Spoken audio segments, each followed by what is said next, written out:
Monster Hunter on this movie? Sure. Okay. I just had to ask. I mean, I'm with Batman, which is not much better. Yeah, we'll rely on all three things. Oh, good deal.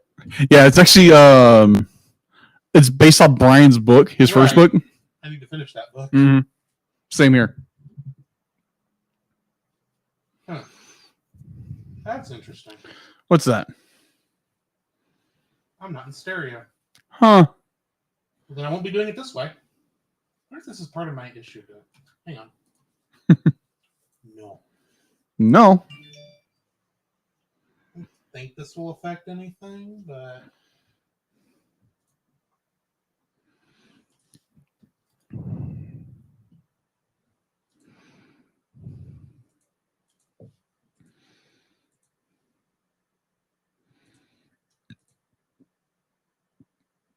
Okay, I'll worry about that later.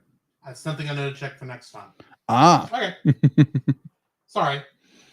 It's all good. I'm trying to get it to where I don't have to edit as much again, and that's going to require me recording our side separately at the moment. Oh, okay. Ooh. At the moment, I can't do that. That way, if there is an issue, I can fix one side without having to screw up the other. I gotcha. But that's apparently not happening tonight. So, hi guys. This has been Drew. This is Drew. This is Jacob. And we're going to be recording our review for Belle tonight, along with our reviews for Vigor the Visionary and...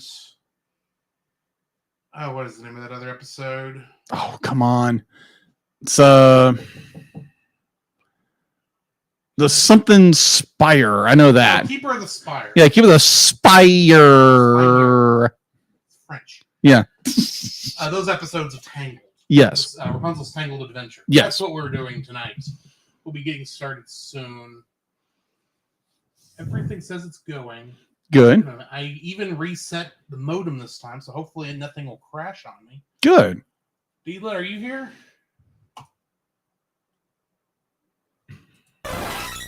There she is. There she is. Good. Okay.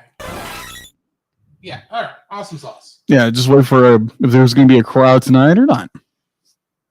Maybe. Maybe not. Who knows?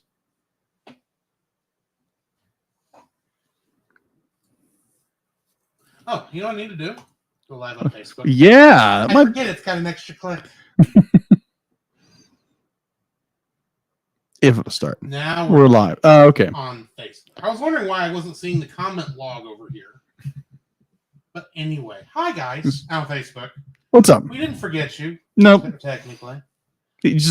Drew just forgot one click. Got to click one button. One button. Just one. One single solitary button. Mm-hmm. But anyway. Yep. Yeah, so guys, there again, we are reviewing Belle from 2021. You know, this very great movie. If you haven't seen it yet, go watch it. Go watch it, definitely. Spoiler-free review. Yeah. Go watch Belle. Yeah, go watch it. It's available on... If you like Disney's Beauty and the Beast. Yes. I mean, literally, they almost stole scenes. They did. Quite a few. It was officially, it was inspired. It was inspired. Looking at it going, did y'all just take the scene from Beauty and the Beast and use it as a storyboard? Because that's what it looks like you did. In some cases, yes. And then it branched out and did its own thing. Well, yes. It's not a. I wouldn't call it a ripoff in any way, shape, or form. Kind of like a very favorable homage to. Yeah. Yeah, Beauty and the Beast. Indeed. So yeah, go watch it. It's available on not all streaming platforms, but available. It's available for rent on a lot of. Yeah, rent on streaming platforms. We should say. It's good. Go watch it. I will not say anything other than that. Go watch it. Yeah. Go watch it now. We don't want to spoil anything. No. Yeah, you are a lot louder than I am. Yeah, I'm extremely loud right now. And I'm not sure why that is. Okay,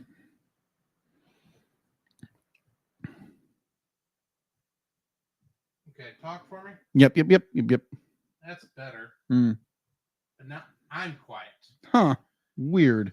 About All these. the time I get this figured out, it screws up on me. Mm-hmm.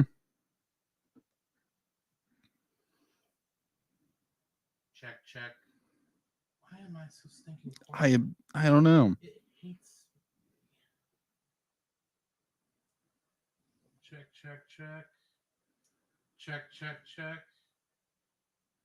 It's like it's. Wait. How about now? Meow. Yeah, that's what it is. You're This live. answers so many problems that I have had for the past couple weeks. Really? Yes. That thing I checked earlier that I couldn't change, Yeah. it's set for one channel. And it's only taking the left-hand channel.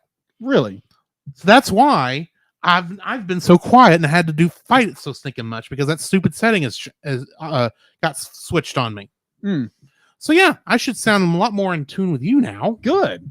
It's a lot. That's good to hear. Yeah, our waves are matching finally. Good. So we're finally in sync. maybe. Maybe. Just maybe. Maybe on this review. Maybe not. I don't think either Joey Fat One or Lance Bass is in this. Ugh. Yes, I said Fat One. Yes, I heard you say that. Not Fatone, Fat One. Because that's what every time I see his name, that's what I read. Even though I know it's Fatone, Yeah. but I read Joey Fat One. Wow. I have no room to talk when it comes to size. However, Right. oh, Jiminy Crickets on a pogo stick. Yes. Oh my gosh. Yeah, everyone's quiet tonight, and I don't know why. It's all right. It's perfectly fine.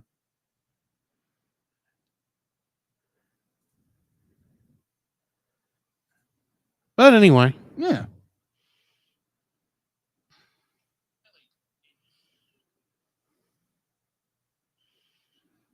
Share.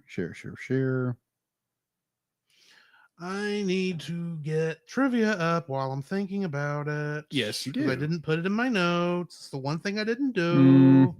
It happens. Shame on me.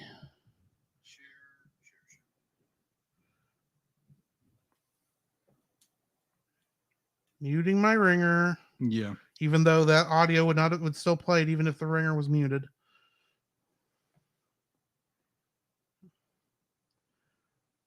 One bell, two bells, three bells. Where's the trivia for bells? There it is. Okay. I found it.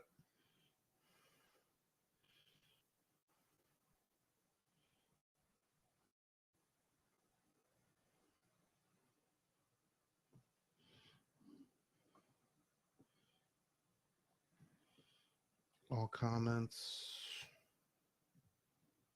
Okay, yeah. That's what I thought. Okay, Okay. we're good. All right. Good deal. Now, how am I going to introduce you is the question. Mm-hmm. How will I announce Jacob?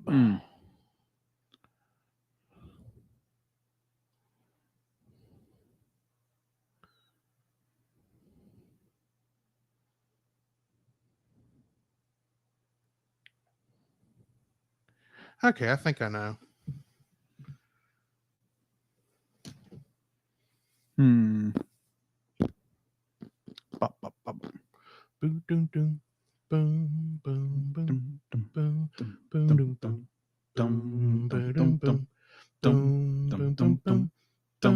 boom, boom, boom, boom. When the night has come and the land is dark and the moon is the only light we'll see. I'm trying. I just noticed that my feed keeps changing over I here. won't. Yeah, sorry, I got distracted by the feed. No, bro. Be afraid. No, I won't shed a tear. Just as long as you stand by me. I think you're singing in a different key than I was, but that's all good. Yeah. You know I'm just yanking your chain. Oh yeah. Yeah, I don't get why.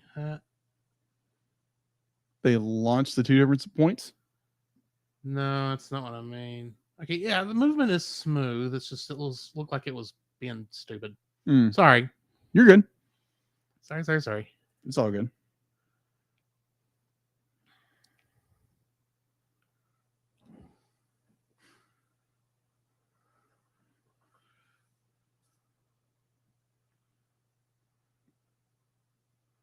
Yeah, there is a very interesting piece of trivia in this one tonight. Really? Something you wouldn't expect from an anime. Hmm. Well, maybe you might expect it a little bit, but it's interesting. We'll get there when we get there. Okay. Gotcha. Yeah, I was actually looking at trivia and on IMDb, and for some reason they kept being like pet armor, pet armor, pet armor, pet That's armor. apparently they think you have a dog or they think you have fleas. Yeah. Probably the latter. Yeah. Probably. Actually, it's someone to work and be like, I was just about to get off, and one of the guys be like, he finds it really annoying that I bark, Mhm. and he just ribs me all the time about it. It was like, yeah, well, like I talked to another manager about another department manager, and it's like, oh yeah, we know exactly what to do with you. It's like, really? He's like, stop barking at me. It's like, sorry, can't do that.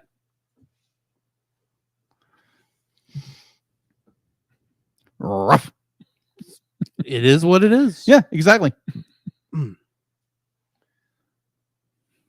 Or he's just a cat in disguise. They're just barking at him every time. Exactly. Joseph.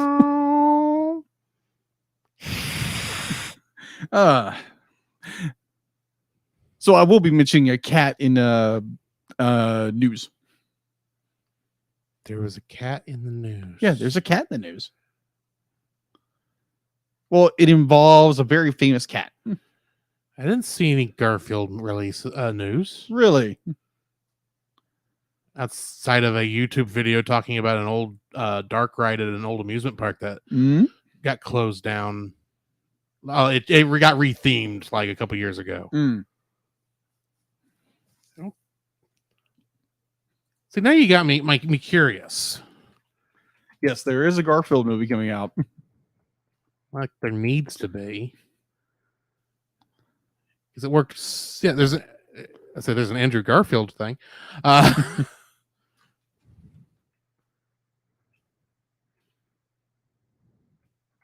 If I can type today.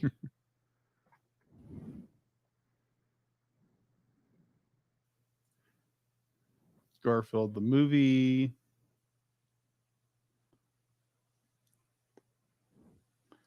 Chris Pratt is playing another character, Yes. and Samuel L. Jackson is playing His father? his father, who I don't think was in the comic. No, isn't.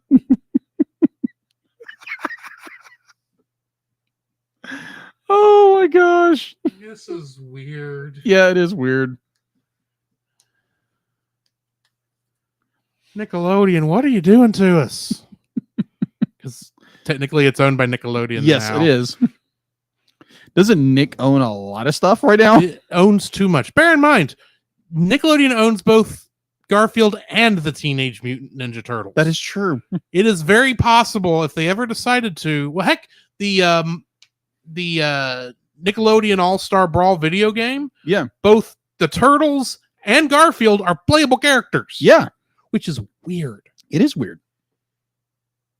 Not as weird as Ultra Instinct Shaggy fighting Oh my Bugs gosh. Bunny. In that video game that's coming out. Yeah, that's weird too. That is weird. Not as weird as a movie I saw this weekend. Yes, I was about to say that. That was- We will get to that. Yeah, we'll get there when we get there. Did you watch it too? Yes, I did. I was wondering. Good night. That was a fever dream. In some cases, yes. And it hit when one character showed up that I was not expecting in a million years to be Really? in a Disney movie. Actually, let me rephrase. I was not expecting this character in a million years to be in a movie Okay. because he got edited out of his movie. You know who I'm talking about. I'm actually drawing a blank. We'll get there when we get there Okay. because we haven't started the show No, yet. we haven't. It's been rambling for the last 12 minutes. Why don't we do that? Yeah. All right. The Cellcast is recorded in front of a live streaming audience.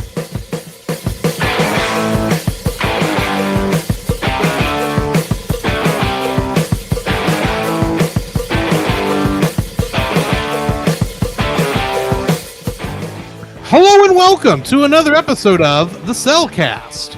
Joining me today is a man who, well, he just has to let his inner muse out. Welcome, Jacob. Yeah. Okay. Why, thank you. Let me introduce our co-host, a man who just needs to rewind, unwind, go to the world of you, and just escape from his problems. No, wait, you can't escape your problems. Welcome, Drew. The problem with you is it's not actually the kind of game I usually kind of play because it's not a game. It really isn't. It's a Sims, It's VR chat is what it is. pretty much. Yeah. Give me a game like if I'm going to play an MMO game against people, I'm going to actually be able to fight things, and it doesn't need to look like me either. But anyway, That is true. how are you doing, Jacob? Man, I'm doing pretty good. Before we get too far into this, Mhm. we have trivia. Yes. Our trivia for this week's episode is the composer for Bell is Ludwig Porcel, and if I said that name wrong, I apologize. But every other credit he has for composing in his IMDb page is for video games that were directed by who? I have no idea. You don't know. No, I don't. Hideo Kojima. Really? The guy who did this, the same guy who did like a ton of the Metal Gear Solid games Oh, okay. and Death Stranding. Really? Yeah. Cool. But Paul J. Powers did not get this right. Ah. He first guessed Quentin Tarantino and then Michael Bay. To which I asked him, I don't think either of these two guys did video games. Mm.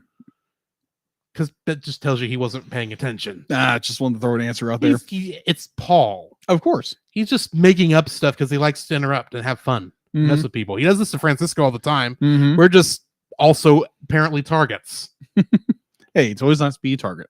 But can you guess who actually did get the answer right? I don't know. Who? Josh? Yes. Okay. It was Josh. He did guess Hideo Kojima. So, yeah. Wow. So how's it been going with you this weekend, Jacob? That's going pretty good. The weekend was pretty good. Me. Deal it. Thank you. My weekend's been pretty good. Me and my girlfriend went to Tyler, which is a town pretty close to us, and we were going to 30 minutes north of us, but yes. Yes. We were going to go to an art museum, but it was closed. When online, it was saying it was open. Okay. Yeah, so that was fun. So we kind of meted around, went to the mall, just hung out for the week afternoon. It was great. So that's where your car was when I was going somewhere Sunday evening and didn't see you there. Mhm. Or Sunday evening. Saturday. Brain dead, I swear. Yeah. So obviously last week I was on vacation and I enjoyed the mess out of it. And so getting back into the rhythm of things, it was fun. Be like, it's trying not to get into the, Uh-huh. the bog down of, the drama and the whole bit, trying to just just keep pushing. And it's been fairly successful so far. You hadn't killed anybody yet? No, I haven't killed anybody yet. So I did want to bring up something really quick. This actually just happened couple of hours ago. I believe it was in what town was that? Uvalde. Uvalde, yeah, thinking you're Uvalde. talking about. Yeah, Uvalde.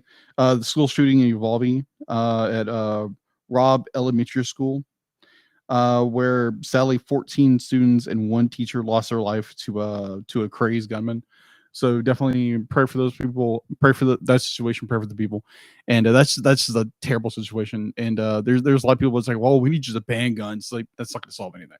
And this is not a political show, so we're not going to get onto that bandwagon, no matter No. which side of it we fall on. No, we're not.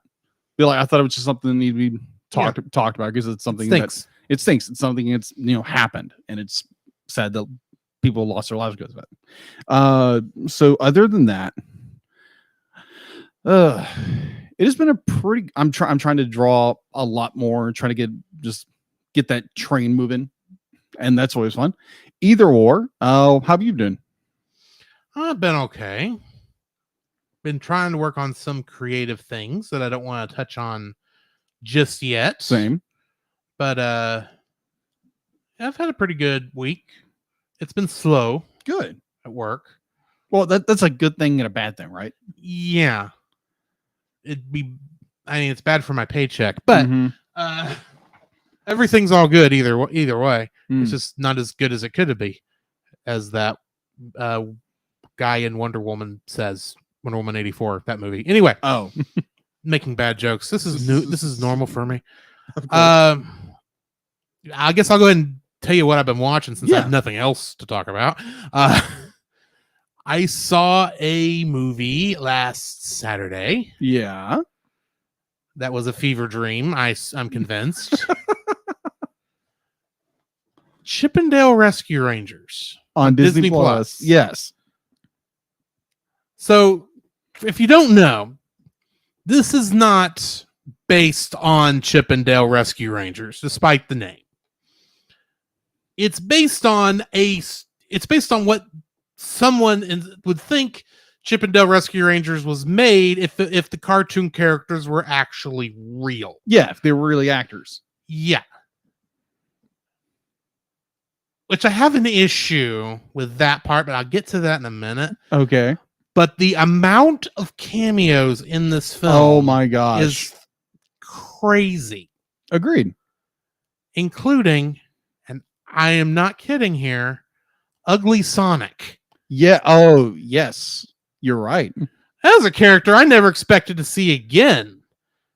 And yet he's not being voiced by the same actor who should be voicing him, who probably voiced him for the original shots, but whatever.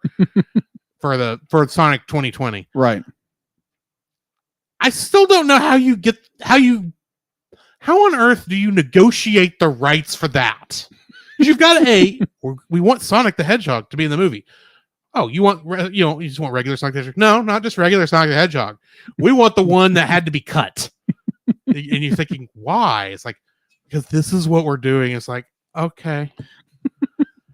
But then you get stuff like just randomly He-Man and Skeletor at a con. Oh, that was hilarious. It was funny, but I was like,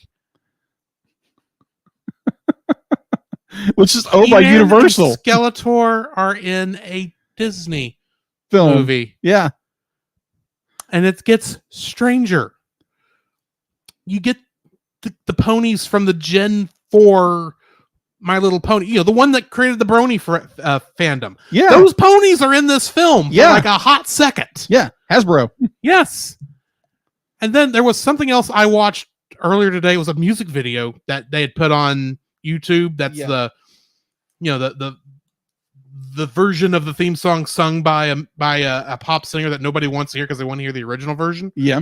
To quote the end of the movie. Mm-hmm. But in that I saw something else in there, and I can't think of what it was now because that's like I said. Every time I see this, it's like there's no possible way I just saw that in this movie, even though I nearly would have had to because it couldn't exist otherwise.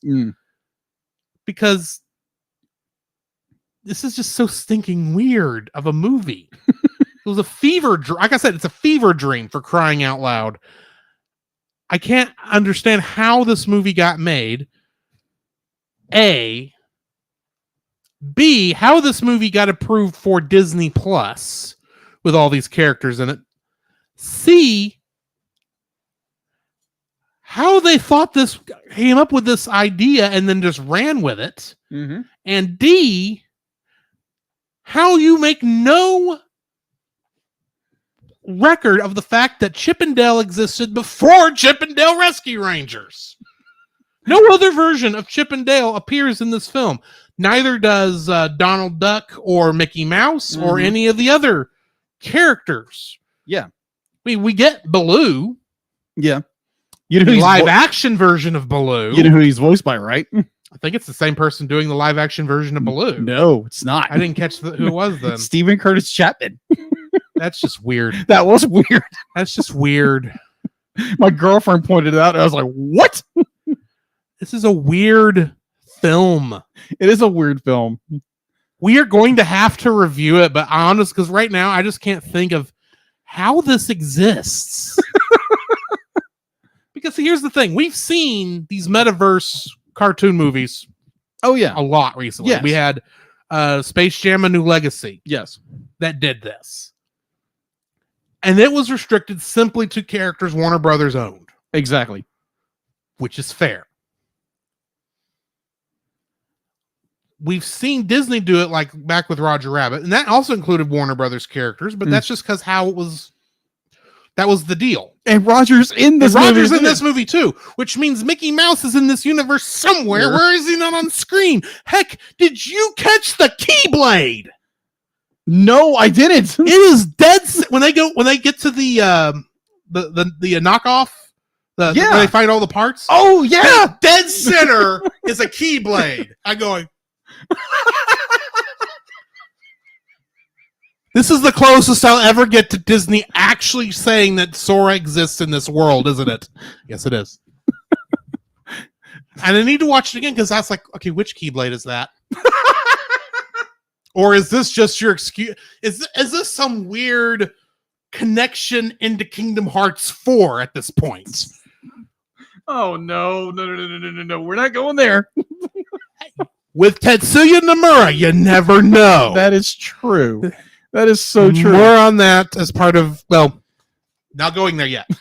Not going there yet. Just keep an eye out for your on your RSS feeds because there may be something cool coming related to the certain sword behind me. Nice.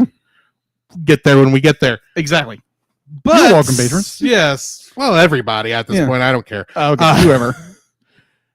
I think the only thing we missed was anime. Straight up anime. There's no anime in this thing. Yeah. Also, you're looking at like all the different varieties of animation in this movie. It is nuts. And they explain how the 2D characters became 3D. Yeah. I'm like, that actually makes some sense. In a strange, very strange sort of way.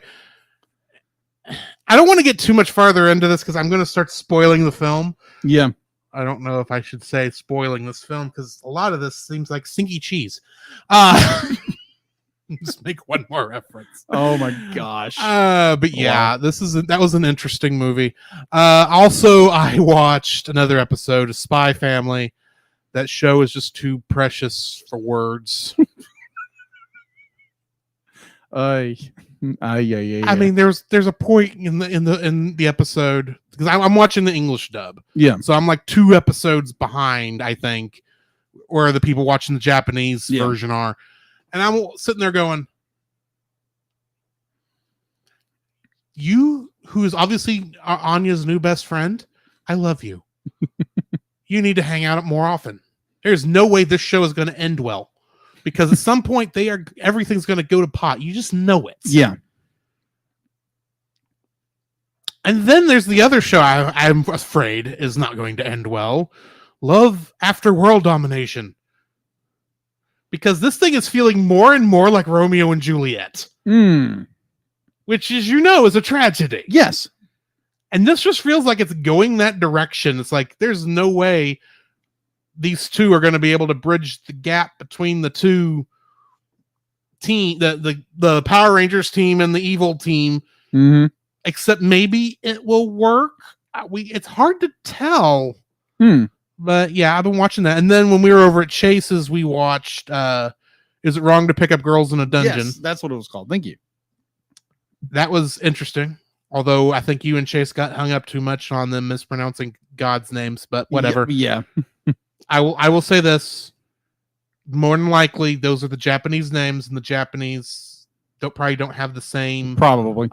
lyric or same probably don't have those particular syllables. Syllables is the word I'm looking for. There we go. There we Probably go. don't have those syllables, so they got the closest syllables they could, All right. and that's why it's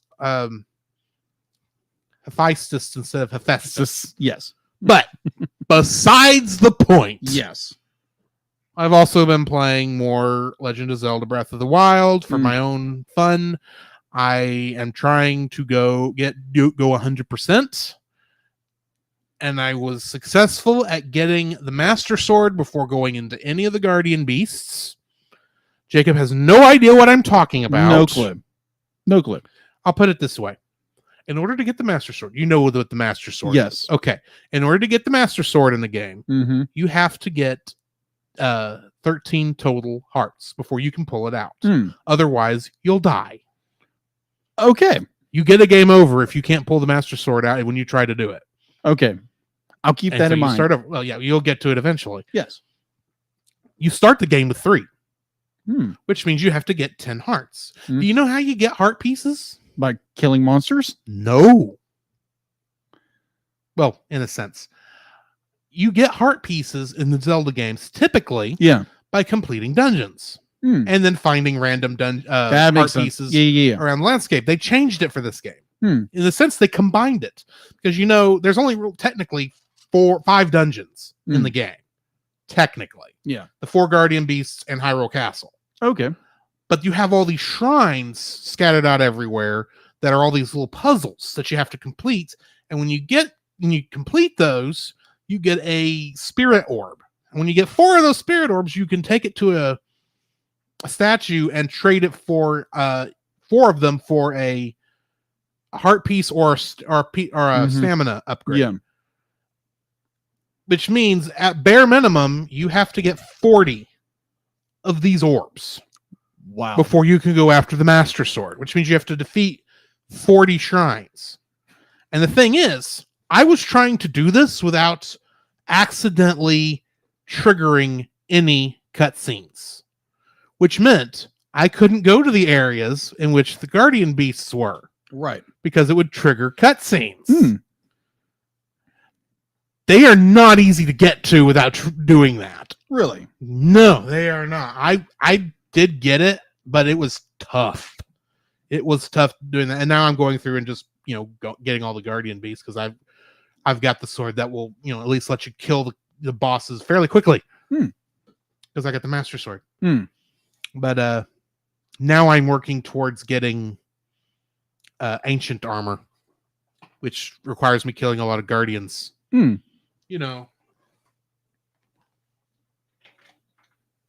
These guys. Ah. I have a okay. Guardian amiibo, audio listeners.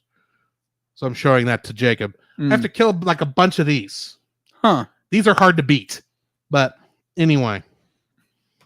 Put that right there. Gotcha. But yeah, other than that, that's pretty much what I've been watching and playing. For you people who watched the Twitch streams that I quit doing back at the beginning of April, I may be starting those back up now that my schedule is allowing me to do it more often now that I'm kind of rested from 4 11-hour days a week.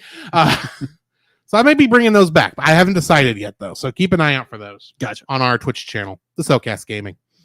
Jacob, All right. So what have you been watching? Well, also with them. Yeah, exactly. Besides watching How to Pick Up a Girl in Dungeon, I know I'm gonna butcher the name. Is it wrong to pick up girls in a dungeon or There we go. something to Thank that you. effect? Okay. Yeah, watch that. Animes quit making your names 30 miles long. Give me 1 or 2 word names. That's why I like something like Spy Family. Yeah, It's just 2 words. simple. You can't tell people to search that because that's not how it's spelled, but whatever. Spy X Family. So also another film that we both watched was the Chip and Dale Rescue Rangers movie. I watched it over. I believe I watched it Saturday, and Right around the same time I did. brought around sometime before I went to Tyler to go hang out with my girlfriend, and it's interesting. It's an interesting commentary on a lot of media and celebrity and a lot of that stuff. I found that very interesting. I agree with a lot of your points where it's just like, okay, they completely skip over this entire huge canon of Chip and Dale, and they make it more. I can understand if in the film they addressed it more as, okay, these were bit parts we did throughout the years until we got, the gig for Chip and Dale Rescue Rangers. Not the Chip and Dale dancers. No, They're in the film too. yes, they are For 2 seconds. 2 seconds. Thankfully. Anyways.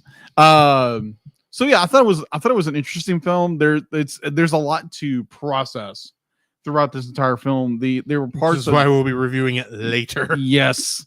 I enjoyed parts of it. I was turning my head like a dog. Half of it was like, what in the world are they doing? But Like I said, it wasn't that it was bad. No. It's actually okay, but it still is like, this is a big fever dream. That's the only explanation. This is all it feels like. Especially when they reveal who the villain is, which I'm not going to talk about here. yes. But we may have to review one of his movies in between here and there. Ooh.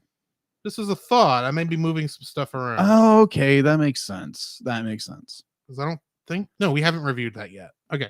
No, we have not, but we will.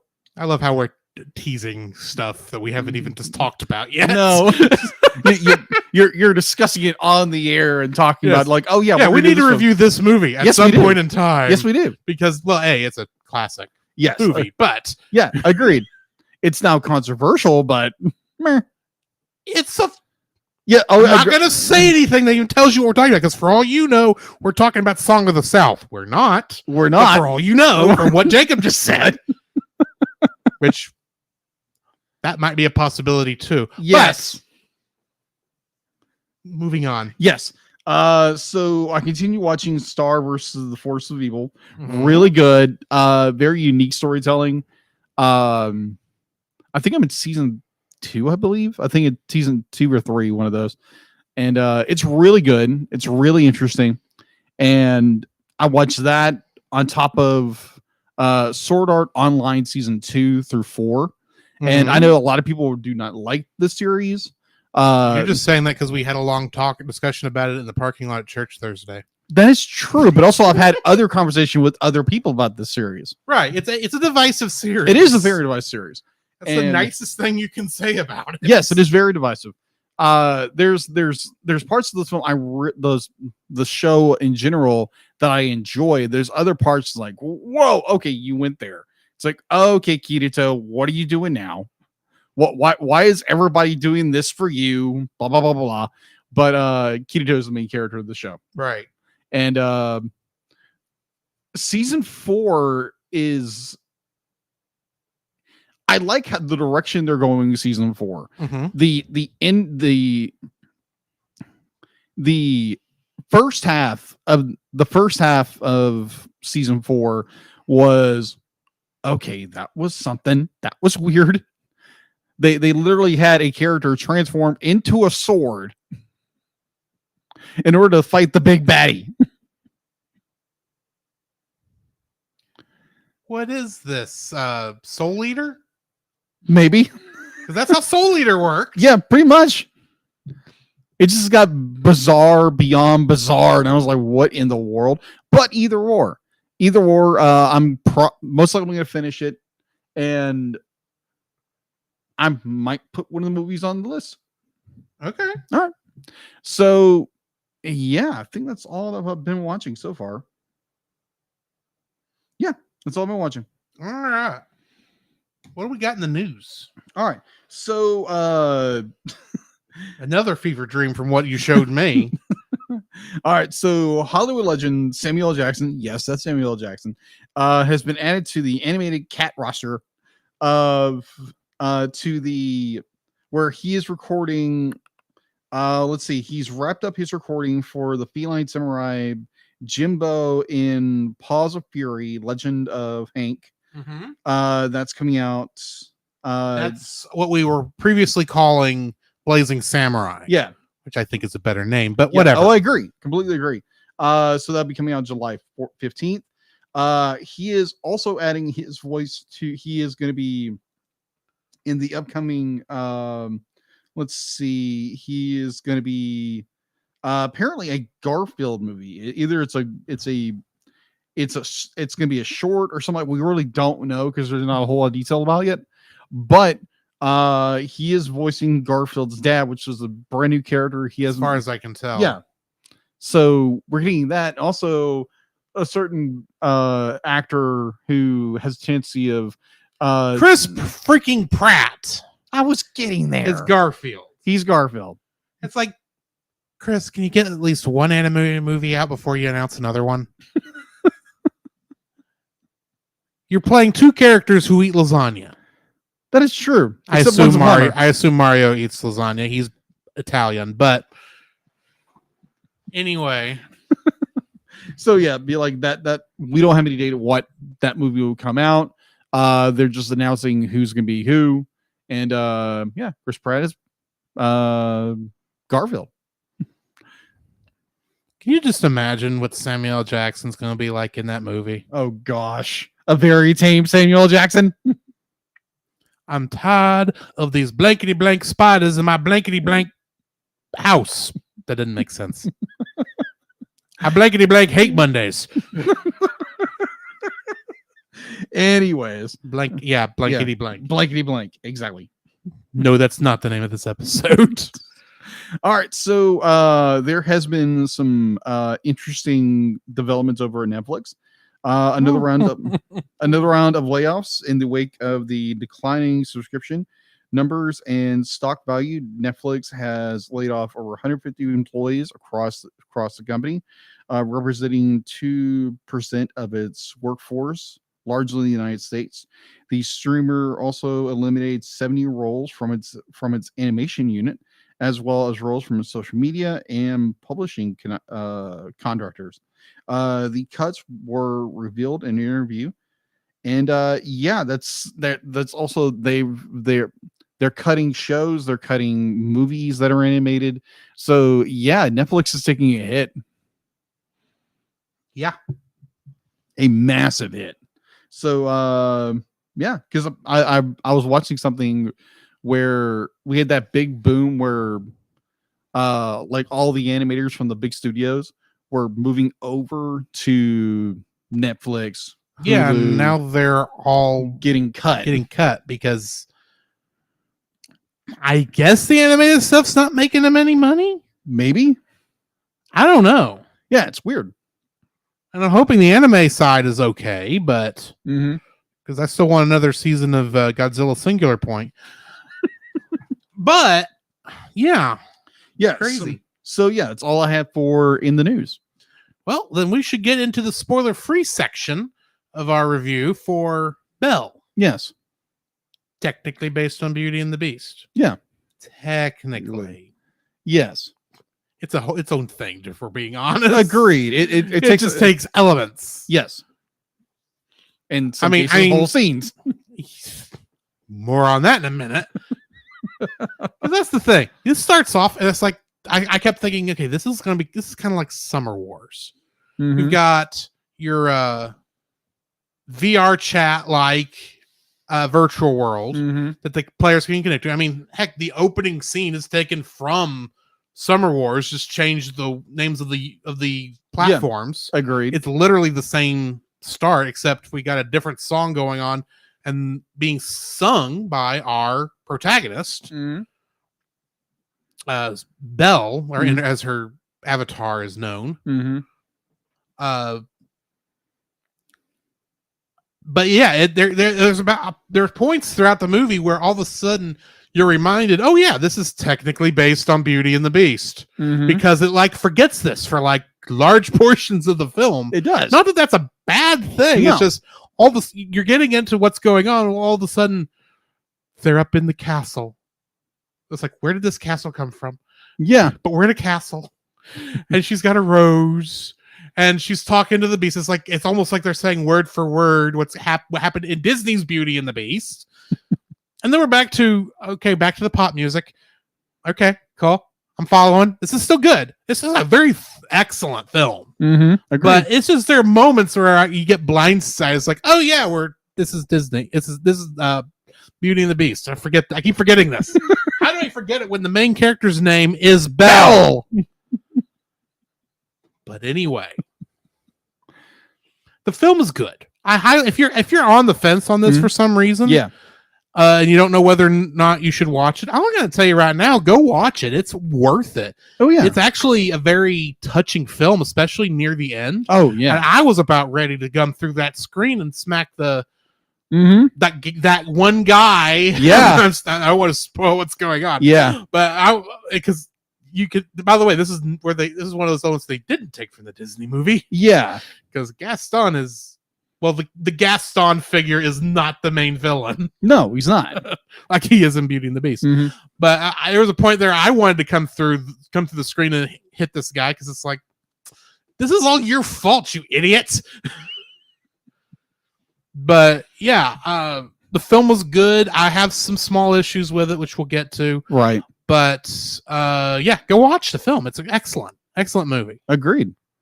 I also thoroughly enjoyed this film. This movie has so much range and so much depth.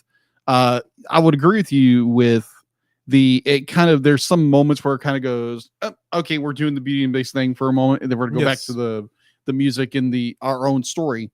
Yes, but the original elements, and then Beauty and the Beast. Do do do do do. Oh yeah, Lumiere was in Chippendale Rescue Yes, he Rangers was. too. Sorry. 2 Beauty and the Beast things this week, and awesome. Yes, literally within hours of each other. Agreed. When I watched it. I think I watched this movie on Sunday anyway. This was just a fantastic movie. This is the first time watching this film. I picked it up because I knew it was going to be released the same week I was on vacation. Mm-hmm. So I just got up that morning and went to Voldemort. Yeah, Voldemort. not Voldemort. Yeah, Voldemort. That's a Harry Potter guy. Yeah. Voldemort is the store that shall not be named. Exactly. So I went there and picked up the film. Walmart, for those people who don't know. Yeah. So I went to enemy, except not. Except not. So I did go to Walmart, go pick up this film, and also I picked up something else because that's what you do. So this movie is incredible. There's points where it literally just broke me, and I'll get into that a little bit later. And it's like, oh wow, this is incredible storytelling. And yeah, so if you're on the fence about going watch this film, if you're the otaku who's never seen it, if you've never watched anime before, but you like Beauty and the Beast, go watch this. Yeah, go watch this. This is one I would suggest to most people. Yeah, I'm definitely. I'm terrible with names. Absolutely terrible names. She was the guest host with us when we did Beauty and the Beast. Oh, Ashley. Yeah, Ashley. Ashley needs to go see this because this is stinking good. Oh yeah. Almost a shame she's not here tonight, but yeah, either or. Be like, Ashley, if you're listening to this, go watch this. Yes, you'll enjoy this. Stop what you're doing. Go watch Belle. Force Francisco to watch it too. He needs to watch more modern movies. Exactly. But anyway, I enjoyed it. Definitely go watch it. Watch it now. So yeah, we'll get more. Thank you. We'll get to spoiling this thing on the other side of the bumper. So come out and hang out with us at that point.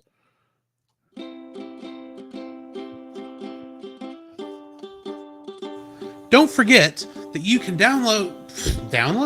Don't forget that you can. Don't forget that you can listen to us record the podcast live every Tuesday over on our Facebook page, the Cellcast, our Twitch channel, the Cellcast Gaming, and on YouTube at Cellcast. Also, don't forget to join our Patreon if you would like to support us monetarily. At $1, you'll get our everlasting thanks. At our $5 tier, you can get some artwork from Jacob. And at our $10 tier, you can get bloopers for every episode we've released that I've remembered to release them for. And you can get commentaries from different movies. So come check us out over there if you would like to support us financially.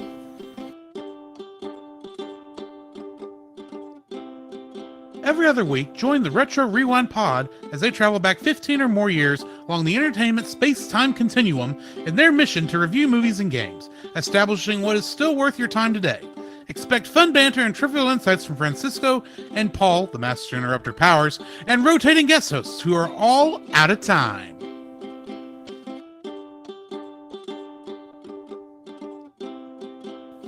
Do you like Star Wars? I don't just mean the original trilogy.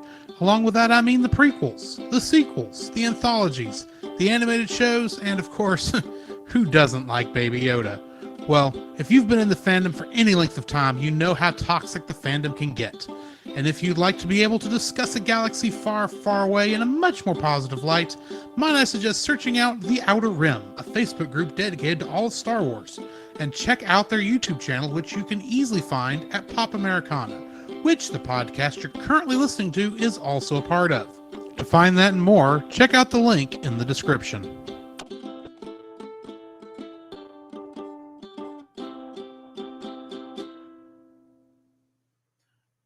I'm going to be doing some updating to those bumpers this weekend because I think we hear the same ones over and over again. But, Agreed. I'm going to get some of that fixed since one of ours literally has like maybe 2 things now, and that's what's stopping me from doing more. But anyway, there's nothing happening in any of our chats. That's all right.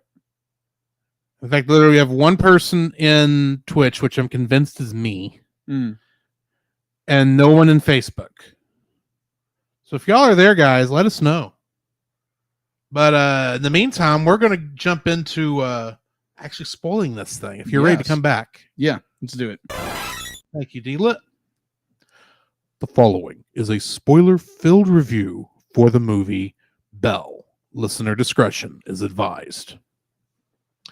Belle was written and directed by Mamoru Hosoda, who also directed Summer Wars and The Girl Who Leapt Through Time. Yes. In fact, I don't know if you noticed this, but his studio, Studio Chizu, named after the main character from The Girl Who Leapt Through Time. That's right. And it's even her silhouette on the logo. It is. So just pointing that out. I happened to notice that this time. I don't think we've seen the other Mamoru Hosoda films, but we need to get those on the list. Yes, we do. Anyway, getting into the cast. Suzu Naito and Belle were voiced by Kylie McNeil. You know what's interesting about her casting? I heard you talk about it at Chase's, but repeat it one more time. This is her only acting and singing role.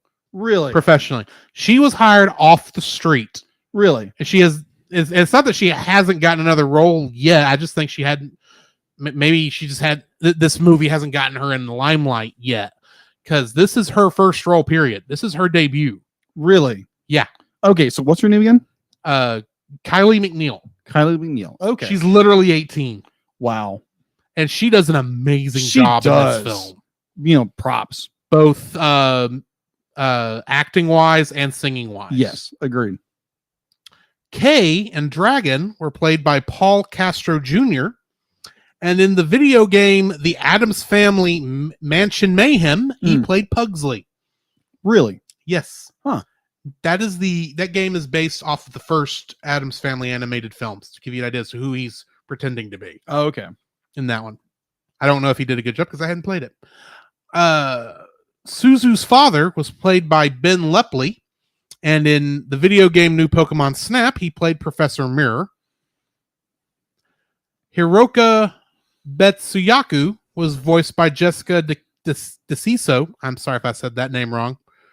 But in Gravity Falls, she played Tambry, one of the girls. Oh, okay. Shinobu Hisatake was voiced by Manny Jacinto. And in the upcoming film, as in upcoming this weekend, Top Gun Maverick, he voices Manny Jacinto. Or he plays Manny Jacinto. Kamashine was voiced by Brandon Ingman, and in Weathering with You, he played Morishima Hadoka. Really? Yeah. Nice. Ruka Watanabe was played by Hunter Schafer, and in something called Euphoria, she played Jules Vaughn. Justin was played by Chase Crawford, and in the show Gossip Girl, he played a character named Nate Archibald.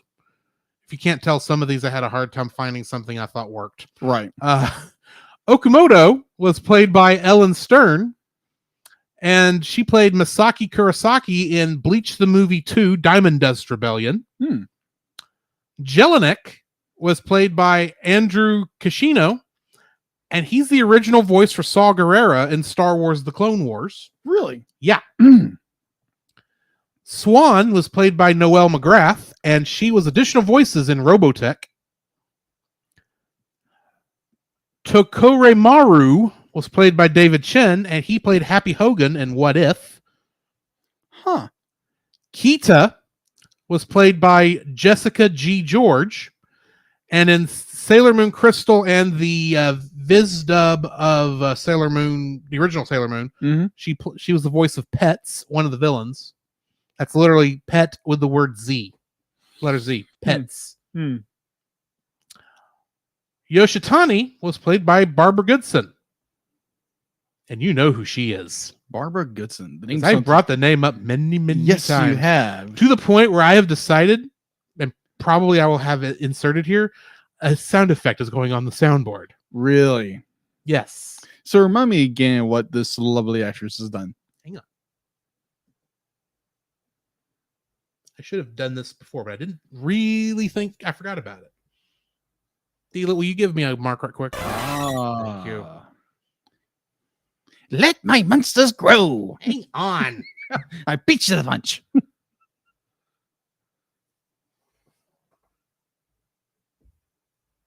Pods is your personal moving and storage team. Stupid ad! Across the country.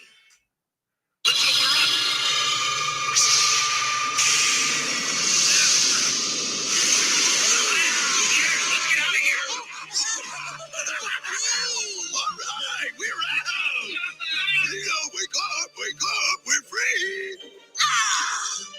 Uh-oh, morning bread. Let me get out of bed. I think I'll pull from the opening theme song, so it's more like, after 10,000 years, I'm free! There we go. Time to conquer Earth! Anyway, Yeah. back to my notes. Yeah, she is Rita Repulsa in Mighty Morphin Power Rangers. Hatanaka was voiced by Martha Harms, and she was Officer Jenny in the original version of Pokemon. Really? Yeah. Nakai was voiced by Wendy Lee, who is Faye Valentine in Cowboy Bebop. Uh-huh. Suzu's mother was played by Julie Nathanson, who played Gilda Dent in Batman The Long Halloween. Kay's father was played by Kif Vanden Heuvel, and he was Obadiah Stane in What If. Say what? Yes. Okay. Gotcha. Villain is as villain does. Exactly. Last but not least, Peggy Sue, the rival pop artist from the beginning of the movie. Yeah. And had some scenes in the end. Yes. She was played by Christina V, who is Ladybug in Miraculous. The Adventures of Ladybug and Cat Noir. Okay. You don't know what I'm talking about? No, I don't. I think I recognize what you're talking about. I think you brought it up to me before. Isn't that the that one. Oh, yeah. Yeah. The superhero show that all the kids watched on Disney Channel. Yeah. I assume it's still on Disney Channel. I have no idea. I know it's on Netflix of all things, but Right. that doesn't mean anything. Right. Getting into the Kingdom Hearts connections. Jessica DeCiso, or DeCico, or however you say your name, Jessica. I am so sorry. Who played Hiroka in this? She is Olette in Kingdom Hearts 2. Christina V was who was Peggy Sue, is additional voices in Kingdom Hearts. But the fun one is actually from the Japanese dub. And there was actually a couple from the Japanese dub, but I didn't include them because I just didn't go into that far. Okay. But I was looking for just one more, possibly from Smash Brothers. And I found a good one. Toshiyuki Morikawa, the voice of Justin in the Japanese version, Okay.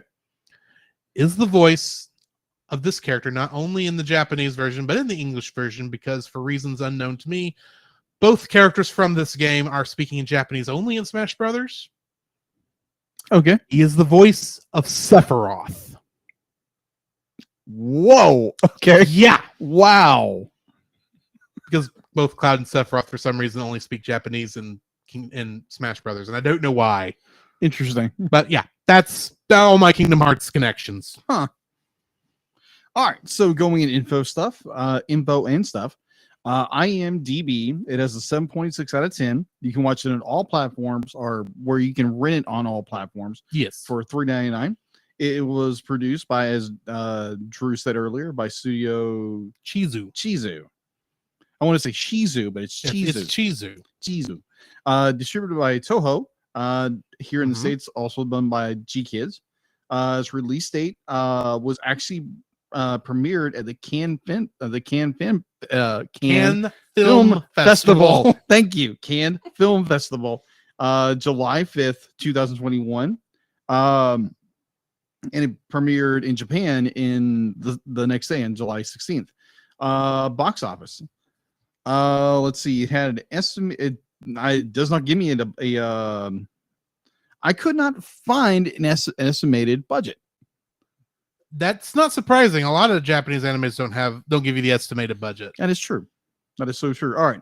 just because So- that's not how they work over there. All right. So I'm gonna give you both for America and for the United States and world, and Mhm. including the Japanese release. Its U.S. opening was $1.5 million on January 16th. Its U.S. gross was 4 million, and its worldwide gross was $64 million. Bell is the third highest gross Japanese film in 2001, accounting for 6.5 billion yen, which I did not do the translation to that, so pardon me It's for a that. lot of money. That's a lot of money. And the box office ranking as of December 12th, 2021. The film's U.S. opening weekend, like I said before, made Mhm. 1.6, and Bear in mind, the U.S. airings of this were all done through Fathom events, Mhm. which means they only had maybe 2 or 3 days yeah, in theaters yeah, total. yeah. And so what I think there's like a total of 6 or so, or no, because they did both dub and sub, so there would have been 8 showings technically total, 2 of the dub, 2 of the sub. Probably somewhere between 8 show times total, yeah, that's crazy. It happened, and they made that much money. yeah, $1.8 million in a 4-day Martin Luther King Day holiday frame. And that was also before a lot of the Fathom events theaters had opened up that were in the smaller markets, True.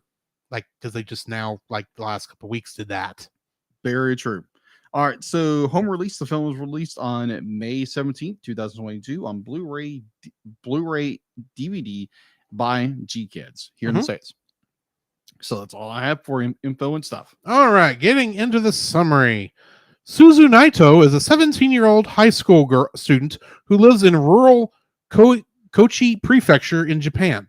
When she was young, she was close with her mother, who supported her love for singing and writing songs.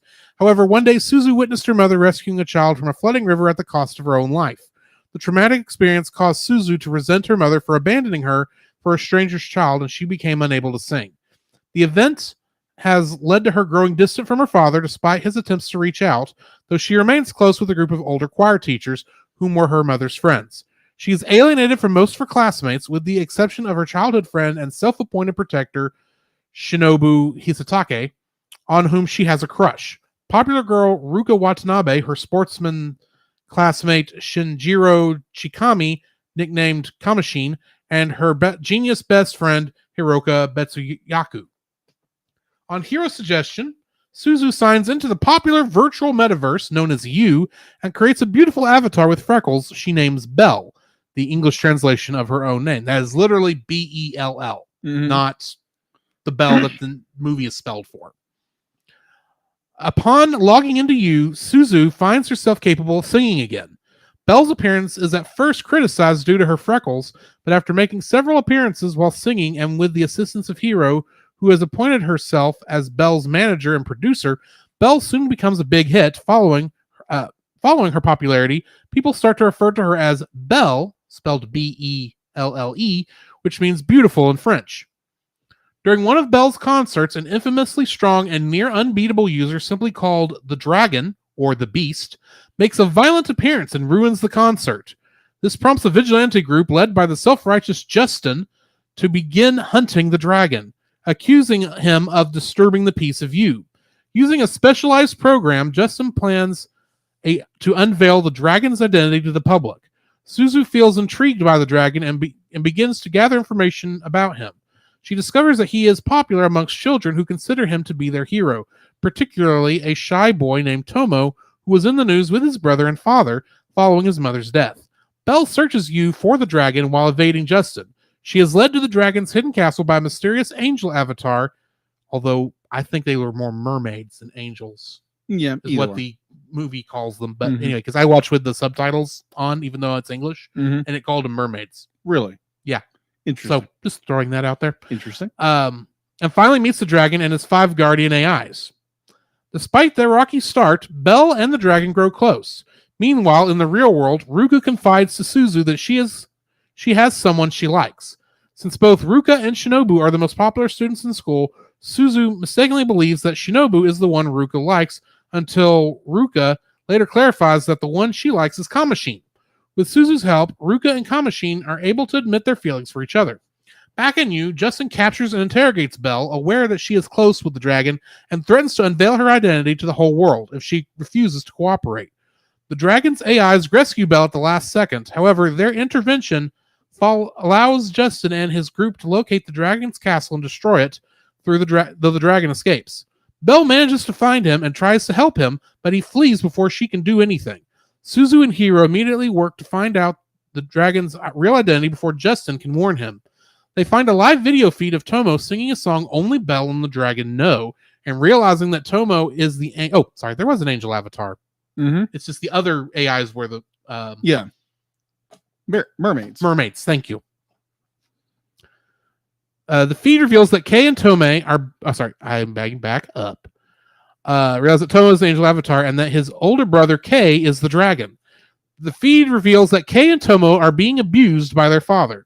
Kei's anger and steadfastness in protecting Tomo is what gives the Dragon his unbeatable strength and rage in U. Suzu contacts Kei to help, but Kei does not believe that she is Belle. Shinobu, Ruka, Kamashin, and the choir teachers reveal their knowledge of Belle's true identity and urge Suzu to sing as herself in order to gain Kei's trust. Suzu unveils herself to the whole world in U and begins to sing, gaining support from everyone listening. Seeing this, Kei decides to trust her and tries to contact her again. Unfortunately, Kei's father sees the recorded video of his abuse posted online and immediately cuts off the internet connection before Kei can tell Suzu their address. Using local news music from the TV and buildings visible from the windows and in the recording of the room, Ruka and Kamashin deduce that Kei's hometown is Kawasaki Kanagawa near Tokyo. Since the authorities cannot intervene on abuse charges until 48 hours have passed, which I ask why, Suzu quickly rushes to the city alone to find Kei. Suzu locates Kei and Tomo and protects them from their father. Once the situation is settled, Suzu and Kei thank each other for giving one another courage. The next day, Suzu returns home. Her father welcomes her at the station, and she warmly tells him she's back. Shinobu praises Suzu for her bravery and decides she no longer needs his protection. Finally, understanding her mother's selfless actions, Suzu comes to terms with her mother's death and is ready to sing with her friends. No.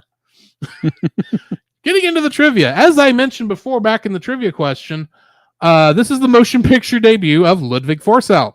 Forssell is best known for composing music for Hideo Kojima's video games, most prominently the Metal Gear Solid series. Jin Kim, the character artist for the film, has done a lot of work for Western productions, either as an animator or character artist, including Tiny Toon Adventures, Darkwing Duck, the Aladdin TV show, the movie Hercules, Tarzan, The Emperor's New Groove, for which he was the animator for Cusco, both human and llama form. Exactly. Bolt, The Princess and the Frog, Tangled, Frozen, Big Hero 6, Zootopia, Over the Moon, which is that Netflix movie Yes, we watched. we reviewed. Yes. Raya and the Last Dragon, Yes. and last but not least, Encanto. Oh.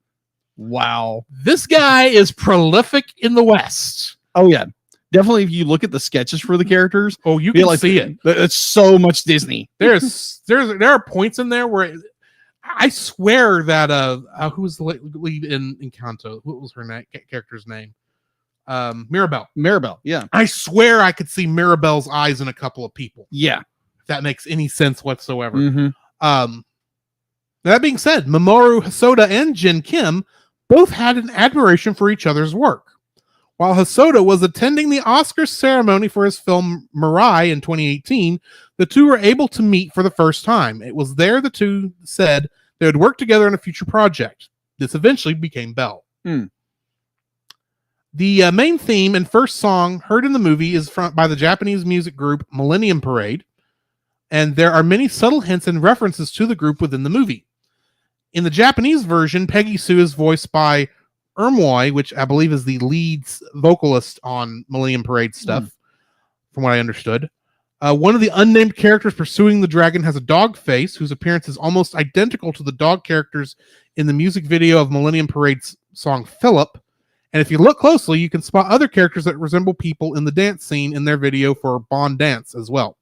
Bear in mind, I have not seen any of these things stuff, so I have no idea how true any of that is. But this film does mark Studio Chizu's 10th anniversary. Really? Yes. Which brings me to the end of my trivia. Jacob, what is your first like? I would say my first like would be the meta commentary that this movie. Well, oddly enough, be like you look at Chip and Dale Rescue Rangers and the commentary that plays into celebrity. This one also plays into celebrity. Yeah. And also plays into the virtual persona people take on and how toxic the internet is. Be like you be like for people people think, oh, Twitter's bad. They're like, yeah, you get on some of these boards and it's like they're just ripping each other left and right for everything. If you think Twitter's bad, look at Tumblr. Oh yeah, Tumblr's bad. Tumblr is absolutely horrendous. But it's a good commentary on how we treat each other. How we treat each other. It's like, oh, because when Belle first comes into you, it's just like, oh, she's ugly. Oh, she's da-da-da. It's just this constant barrage of like just negative commentary. Just simple by being like, oh, I saw her. I instantly don't like her. I hate her. I don't like her. She has freckles. I don't like people who show off. Yeah, It's like- exactly. I've seen those YouTube comments. Yeah. Not on our show. Of course, I like to just see YouTube comments on our show. Like, comment, subscribe wherever you found us, by the way, folks. Yeah, it's just be like it's this wonderful conversation because there again, be like people start off negative and then you get that slow burn of be like, oh, people do like her, and then instantly everybody loves her. It's like, oh, she's got the beautiful voice, but it's still that chatter of be like hatred in the background. And it's just that lead into the more towards the finale when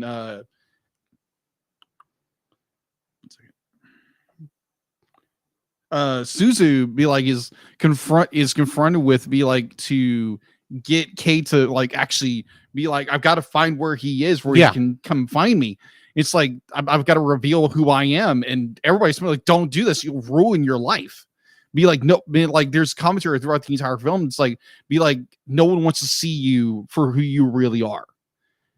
Be like, it's such a toxic idea to be like to create an avatar, another person, another persona online in order for that people don't, because even Suzu's afraid that people are going to reject her because how she looks. And like other avatars and people around her or something, don't do it.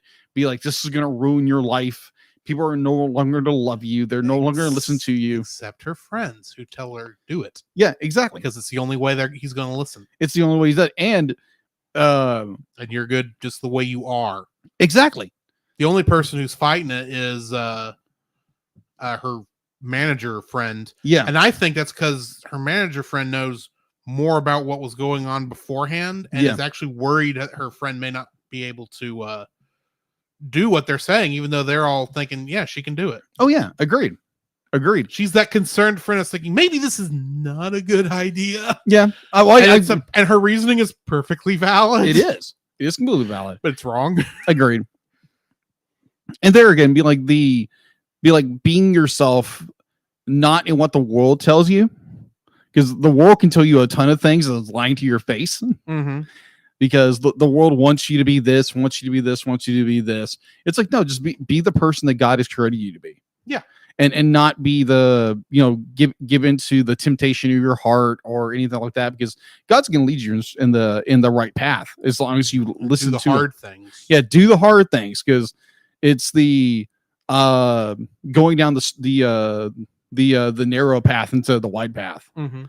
And yeah, it's one of those things where people, definitely the younger generation, some of like our generation, was just be like, oh, people gotta follow the money, follow the fame, to because that's where my happiness lies. And so, which in truth it isn't. It's in those people that actually do care about you, and following truth instead of lies, because lies will always deceive you, and truth will set you free. So yeah, mine was more just like this big open commentary about how we treat each other, and yeah, just be yourself. What is your first like? My first like. Well, before I get into first like, even though I already texted to put this in the chat, D, look, can you give me a mark right quick?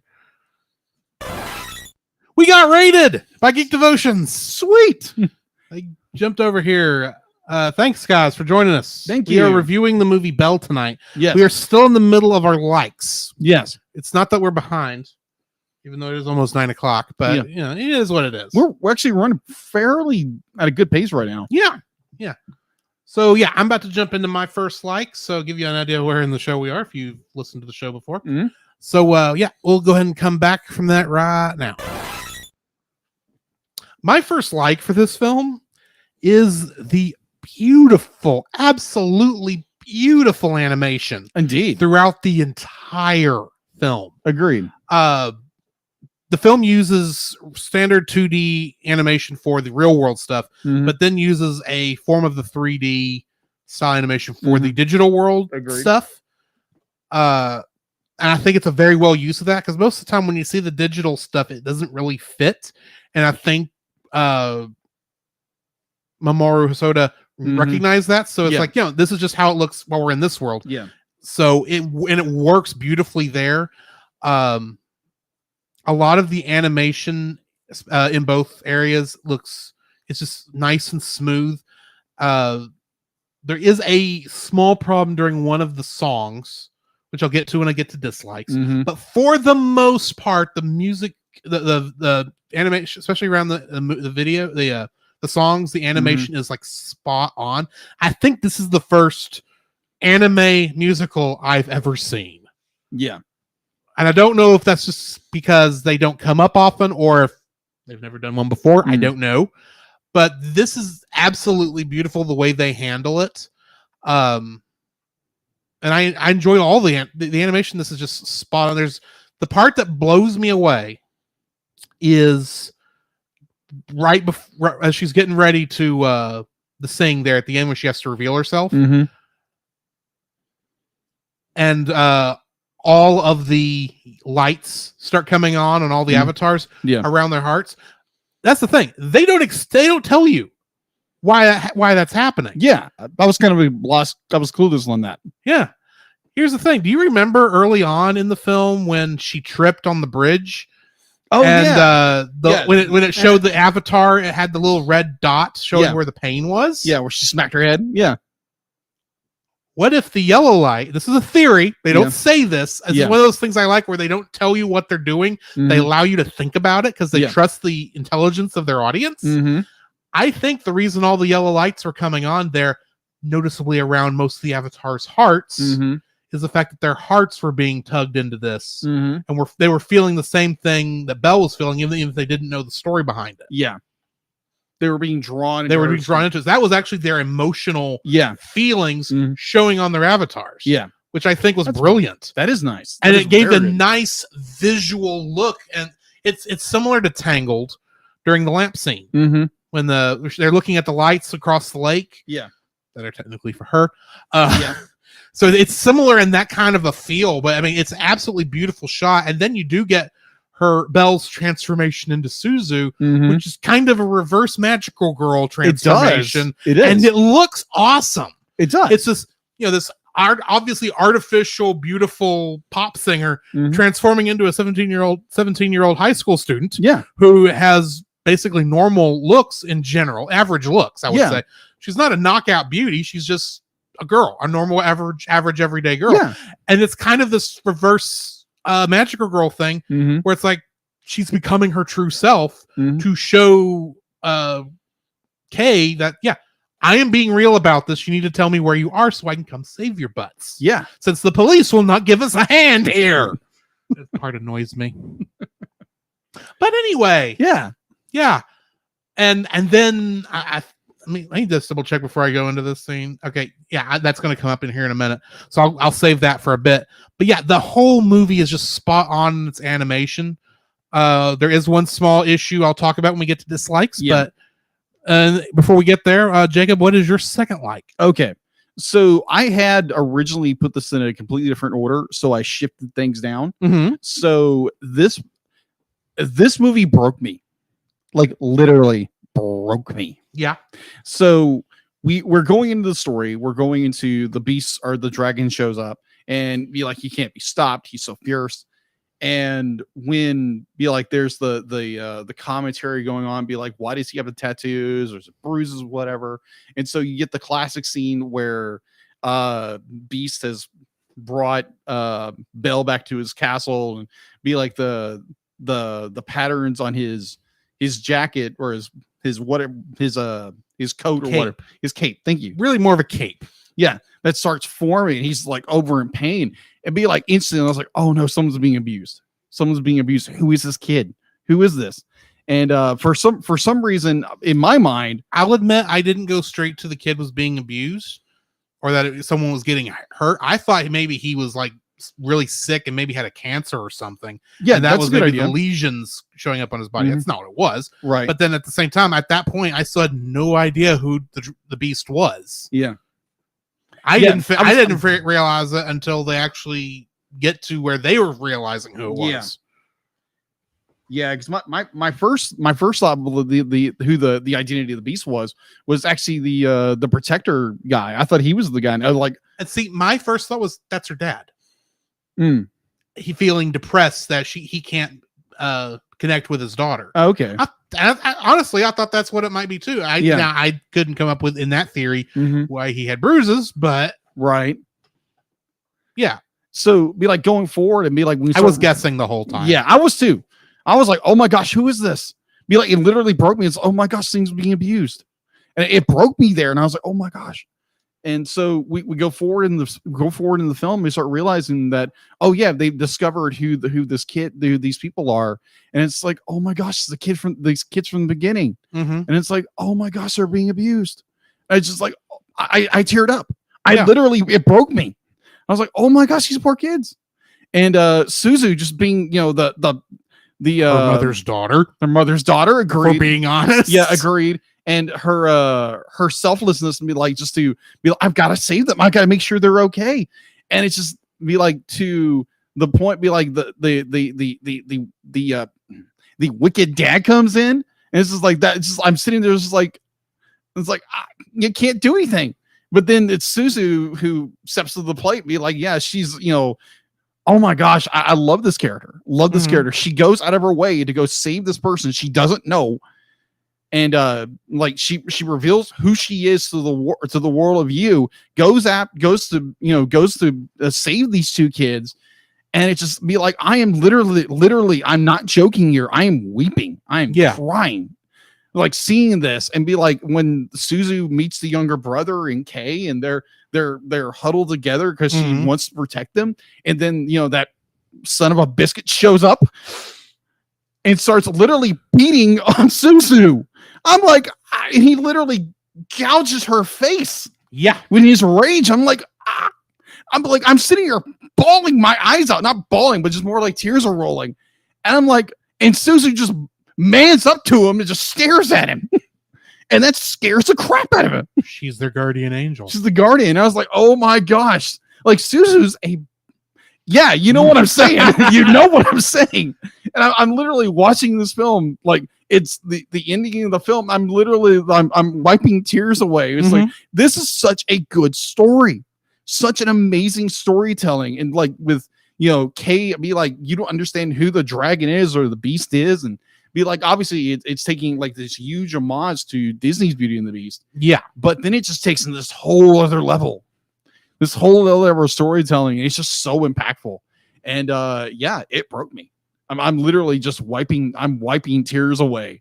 And I'm slow clapping. Just slow clapping. It's like, man, this is so good. Such a good film that it's like, yeah, if you're watching this film for the first time, be like, yeah, get tissues because it gets powerful. It gets very well done. And yeah, this movie broke me. That's my number 2. My number 2, and I don't even have to move it because this is just how nice this is flowing, is Suzu's story arc. Yeah, agreed. Because she goes from someone who is in deep depression. Oh, yeah. At the beginning of this film. Yeah. Through, admittedly, with some help from her other life in You. Yeah. Is able to finally break through these issues that she's been having her whole life. But she's not really paying attention to the fact that she's looking at that at the beginning. And as she's learning more about herself, she's becoming aware that there is this other person who is actually hurting more than she ever was. Yeah. But to some degree, she knows what he's going through because she can feel a connection with the guy. So of course she's wants to go and find him and wants to talk to him, find out what's going on.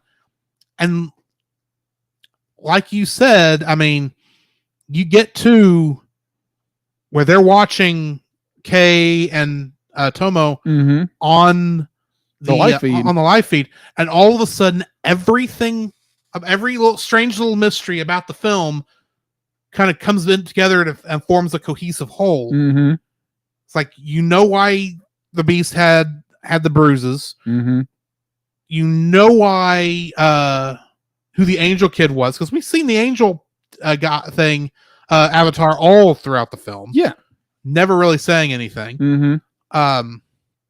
I didn't even make the connection that kid and his brother and the dad that we saw at the beginning. I didn't even make that connection until we got to the end of it. Yeah. But it starts off with her mother selflessly jumping into this rising river to save a child, and she's unable to get back herself. Yeah. She risked her life to save a child that was not her own, even though that meant she was going to have to leave her own child. Yeah. That was if we're being honest, it's a Kobayashi Maru scenario. Yeah. It is a no-win scenario. She couldn't let the kid die, but she honestly probably couldn't really fathom leaving her own child to have to live without her, but her own child could live without her. Yeah. The other child was not going to live if someone didn't go out there and save her and nobody else, or save him. I don't remember if it was a guy. It was a little girl. But someone had to go out there and save her. Yeah. And her mother was the only one who could. Yeah. The only one willing to. Yeah. And a lot of the movie is Suzu trying to understand why she would do that. Agreed. Now she gets into You, and she gets kind of sucked into the whole world and her whole new virtual pop star lifestyle for a bit until she sees somebody else hurting, and without even realizing it, she knows she's the only one willing to help him. Yeah, because nobody else is willing to help this guy, this beast. Yeah, this monster that everyone else is seeing. It's pure internet toxicity. No one's really recognizing that there is a human on the other side of that avatar, exactly, who's dealing with a lot. And right now, he's running around from Discount Gaston, who's voiced by Sephiroth. Yeah, I have to put it that way. He's not Gaston, but he ain't Sephiroth either. No. But he sounds like him. But no, not in the Japanese version. He probably does. In the English version, he wasn't even that interesting of a character. Yeah. But we're seeing all that happening, and they're putting in all this stuff, and so you get to where they're watching, where you know everything's coming back together as they're watching that live feed. Yeah. And all of a sudden, she knows what she has to do. Yeah. But she doesn't know if she can do it. She is facing the same moment her mother faced on that lake shore or that riverbank. I don't know. Couldn't tell if it was a river or a lake. But anyway, she's reached that moment. It had to be a river because the water was rising. But anyway, she's on that. She's essentially on that riverbank like her mother was, except she's the one who has to throw herself on this. She's the one who has to go in there because nobody else is helping, not even the police, because of some stupid law that says you have to wait 48 hours on an abuse victim reporting. Yeah, I mean, like, and that makes no sense. No, it doesn't. I mean, like, I understand where if there's someone from Japan or has been in Japan, if you know if this law is real, let me know, because this is stupid. Yeah, agreed. Like, yeah, there's abuse. There's actually some laws. Someone could get killed. Agreed. There's also laws here in the States, here in America, that be like you can't report anybody missing or that's actually false. You can report missing people within 48 hours. Really? Yeah. That is a rumor that television and movies have perpetrated. Okay. If they're missing, you can call the police right then and there, and they will go searching for them. Really? Yeah. Okay, didn't know that. That's my understanding. Okay, my misunderstanding. No, that's fine. It's an understandable misunderstanding. Yes, it is. Anyway, but it gets down to where she's the only one who can do anything and is willing to do anything. Now, I have to say this one small thing. Why did none of her choir teachers get on that train with her? Or any of her friends? Why did she have to go by herself? They all knew what was happening. They all watched it, and they're perfectly willing to let. I knew it's a Chizu. That is not the character's name. Suzu. They're perfectly willing to let Suzu go to essentially halfway across Japan to where this is happening. She doesn't even really know where she's going in Japan. She has a vague concept. Yeah. And it's pure luck that the younger of the kids, Tomo, even sees her. Yeah. And then Kei runs out after him. Yeah. Which of course is going to bring the father along. So you get to the standoff where, for no good reason, it's Suzu and him essentially facing off. She's being the guardian angel. Don't get me wrong. It's a powerful scene. It is.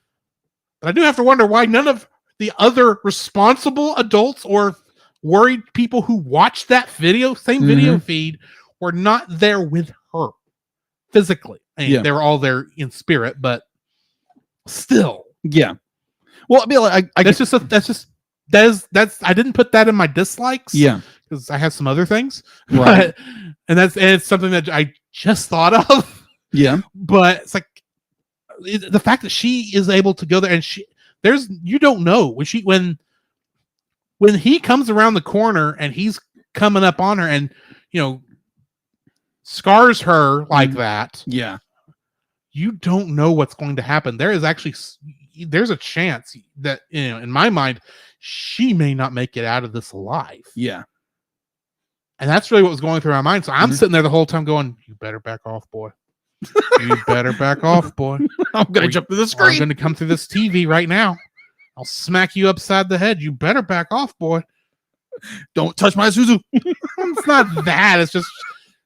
I know. I'm just kidding. Anyway. Yeah. It's like, because at that point, it's like, I'm on her side. She is not the kind of person, she doesn't have the ability to physically attack. Yeah. She's just going to stand there and take any of the abuse you want to give your own children, because you can't understand what's going on with your wife's death, which freaking coward. Makes me feel better for Suzu's father, because at least he's just worried he can't connect with his daughter, and that's understandable. Right. But he took his wife's death a lot better. I mean, it's hard either way. Don't get me wrong, because I recognize that the father, the kid's father, was hurting too. It's just he didn't know how to handle it. Yeah, and he wasn't handling it correctly, which is why he was more the beast. That's the thing. We think of Kei as the beast because this character's name is the Beast. Yeah, exactly. he's not the Beast. No, he's His not. father's the Beast. Belle is the beauty. No matter, Suzu is the beauty of the Beauty and the Beast thing. Yeah. But she's not beauty when she's Belle. She's beauty when she's Suzu. Yeah. Because true beauty can stand up to that kind of horror. Yeah. Suzu can't. It's Suzu could. She Yeah. did. Agreed. Sorry about that. Yes, she could.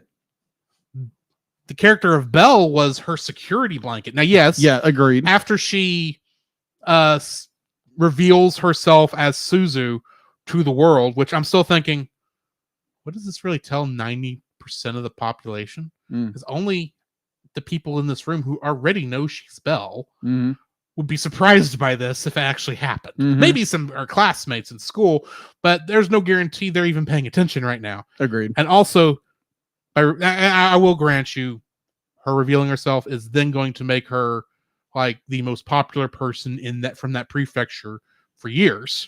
But right. Still, I mean, I like her story. It takes her from being this person who could not stand up to anything. Yeah. And because she found that inner strength in her because she knew to do what was right. Yeah. And in the way the story arc handles, she's able to stand up to their father and be the only person who was willing to. Yeah. Just like her mother. Exactly. She becomes her mother's daughter in that moment. And I loved that little book ending there. So yeah. Yeah, agreed. Suzu's story arc is my second like in this film. What's Agreed. your third like? My third like. Oh my gosh. So just to tag on to be like the animation movie is just freaking breathtaking. Yeah. Completely breathtaking. Be like there's no be like, yeah, we could sit here for an hour talking about animation in this movie. So yeah, that's kind of like I'm tacking that onto my third, but my true third would go into just this the unconventional ending of this movie, because be like there's so much of the they twist it just enough where it's not the like, oh, the Beast is be like the Beast really isn't Beast like you said earlier. Be like he's a child that is being abused by his father, and like there's so many. This movie like it twists things just enough where it manipulates things just enough to where it's like, oh, okay, this is where it's going. Nope. It's brilliant storytelling in so many ways where it be like, oh, okay, here's the Beast. Oh, he's just an angry guy. And it's like, nope, they twist that on the head. And then they twist this whole, the internet sensation, vile hatred thing, and they kind of twist that a little bit. Just the manipulation they do in storytelling, and just it's not the be like, oh, the Beast and Belle or Kay and Suzu get together. It's like, no, it's Suzu having the courage to ask her quote unquote her guardian out. To go out on a date. And there's all these like nice little twists here and there. It's just like I really enjoy that, where they take the traditional formula from your Beauty and the Beast Disney film and kind of just twist it, and they twist it very well. And it's not like distorting and like grotesquely. It's just they turn it just enough to where it's this very beautiful story, and they just change some of the roles around a little bit, and it's just very well done. I really enjoyed that. So yeah, it's my third. My third like is it's got decent music. This is not my normal taste in music, if we're being honest. Understand. But for what it is, I mean, it's actually very good. In fact, I've had that opening song, that's done by Millennium Parade, also who did most of that part of the music. I've had that stuck in my head for like since I watched the movie, and the rest of it is okay. Yeah, but but the music does fit what's going on. I also especially liked Gale of Storms, I think was the name of it. That was like the second one she did. Yeah.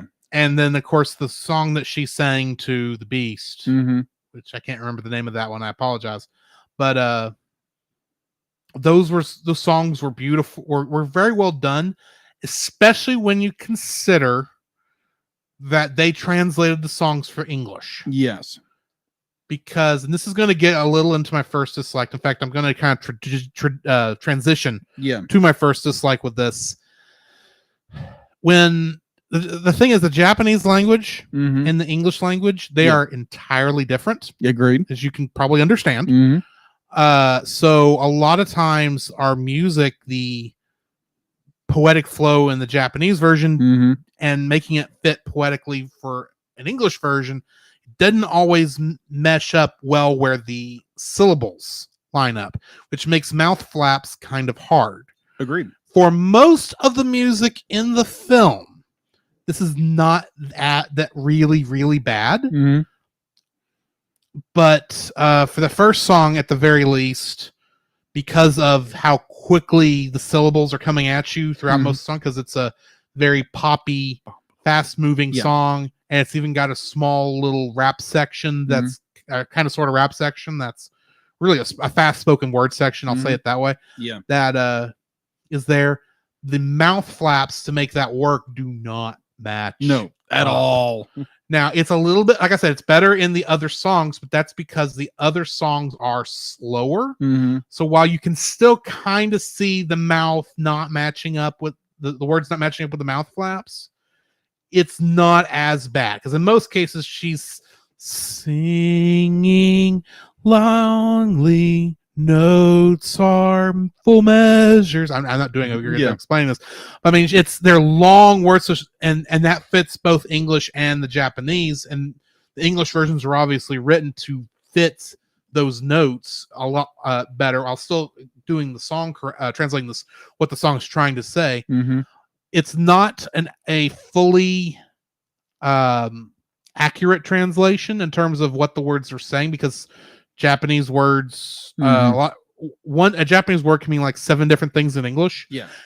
One English word can mean 7 different things in Japanese. Right. You know, it's that kind of the two languages do not really mesh very well together. Agreed. So there are times when that happens, but in the very beginning, my first dislike is the fact that she's talking so fast and her words are going so fast that in order to make it still sound good with the music, they had to miss mouth flaps in the actual movie, which stinks. But it's really more of a minor gripe, because that's a hard thing to do anyway. Agreed. Especially when all the songs had to be matched to 3D 3D anime kind of stuff, which always has a little bit of a jank to it anyway. So yeah, because this does have the anime 3D jank to it. Agreed. It does. But anyway, that's my first dislike. What's your first dislike? My first dislike is solely exactly yours, the exact same. It's like that first song. Be like, it does have this. Be like the lip flaps. Yeah, they this do is not how fast the solos are going. Yeah, exactly. So it's understandable, like you're gonna miss some of the lip flaps. Yeah, and it's understandable at the same time. It's kind of irritating because it's like she's singing something, but the mouth isn't doing that, and it doesn't help that this is the beginning of the film. This is our introduction to the character, and your mouth flaps can't match up with the words. Yeah, that's a little worrisome when you're first watching the movie. Yeah, for the first time. Now, thankfully, like I said, it's fixed later on. It is. From what I could, it's not really fixed. It's the songs lend themselves to this kind of solid thing later on. Yes. I still need to go back and watch it in Japanese, because I'm curious if the Japanese version has the same problem. Yeah. If it does, that's not the translator's fault. That's just a weirdness in the animation. Yeah. But at least in the English version, because of that translation, it's like that. Yeah, I also did notice a few points where Belle or Suzu is like she's in you as Belle, and be like she's talking, but be like the mouth flap kind of misses a little bit, just here and there, but you just notice those little things. So yeah, the misflap, I'm calling it. Yeah. Well, and like I said, I don't think this is on my list. No, it's not on my list. But yeah, there are some the 3D they use in here, while it is done very well and it's pretty and it looks nice, there is some jank in the movement. Yes, there is. It's forgivable for the most part because it only happens while they're in you. So it's just kind of fits as the art style, but when you've seen other stuff that looks so much better. Yeah, agreed. Completely agreed. So what is your number 2? My second dislike are some logical inconsistencies with the tech. Okay. I want to point out before I get too far into what's going to sound like a lot of nitpicking, because Yeah. it is a lot of nitpicking. It is. I recognize we're dealing with magic tech. Yeah. And what I mean by that is it doesn't matter how the tech does it for the story. It's just the tech does what it does and you accept it and move on. Mm-hmm. However, there are some little things that bugged me while watching the film, and that's why I bring it up. Okay. First thing, those little ear pods they stick in their ear that somehow scans all their biometric data and allows them to see into the world of you. Yeah. Which also already I have some issues with, but like I said, magic tech, Yeah. I can put that part aside. Yeah. Are they seeing the real world and you at the same time? That is kind of frightening. There's that little interesting thing because there's evidence that that's what's happening. Yeah. Especially when they're all in you, but they're also all watching that computer monitor at the same time. True. When that stream's going on. Also, if that's the case, the way they explain it is that somehow the ear pod things are intercepting the signals from the brain before they go to the body to control the character in you, right? Yeah. But they're able to move in the real world. We see plenty of times while they're in you. Mm-hmm. Are they switching back and forth, or is every time she has sang her heart out for one of these pop shows, is her dad able to hear her? Yeah. Because they make it sound like he doesn't know Yeah. that what his daughter's doing, or maybe he's just giving her space. It's hard to tell. And the other thing is, like, every single person, every single one of her friends, including all the old ladies, knows she's Belle, but it's just not telling her, allowing her to live her secret life. I'm Right. thinking, Okay, Hannah all Montana. know this, and you're waiting for the right moment. But still, Mm. all those little logical inconsistencies with how that tech works and how when they're in this world versus when they're in you, Right. how they're moving. I mean, I've played motion games Mhm. like the Wii and Yeah. such, and I've seen people playing, actual virtual reality where they are actually physically having to move. You don't know where you are in those things physically in the real world. That's Oh, why yeah. you have to make a space Mm-hmm. in your play area so that you don't hit things. Exactly. Before we came on, you came over while I was watching one of these try not to laugh Oh yeah. videos, Yes. and we saw a lady grab her dog in horror, but she didn't grab it from the head. She grabbed it from the butt because she couldn't see. Exactly. She just knew the dog was there, and she was squeezing it because, you squeeze things when you're scared. Yeah. I'm glad she didn't squeeze too hard. She might have had something up her nose. Anyway, Oh yeah. Ouch. but anyway, but the thing is, if that's happening in our world, that has to be what's happening over here, Yeah. because it's not like Sword Art Online. Yeah. It's Pulling that in, because in Sword Art Online, they aren't moving around physically in the real world. That's got this weird little dynamic thing. It's why, they're all technically in a hospital throughout most of the film physically, or that show physically. And for most part, yeah. Yeah. While their characters in game are just running around doing it. And of course, it's their brain telling their characters to do it, but that signal's not going to the rest of their bodies. Yeah. That's not how it works in you. And I don't know how they are not just constantly accidentally running into walls or into the road and getting run over. Mm-hmm. I agree. There's a lot they do not explain. No, they don't. Because the only tech we see is an iPhone, essentially, Mm-hmm. and earpods, essentially. Pretty much. That is the entire tech for getting into the world of you. And yet all this magical technology allows all this to happen, but it's not consistent. Agreed. That's my real issue, is the technology. I should be able to watch and understand, at least generally, how this technology works. I should be able to know if when she's moving in you, if she's moving in the real world. Agreed. But we don't have any idea of that in here at all. So Yeah. I don't know exactly.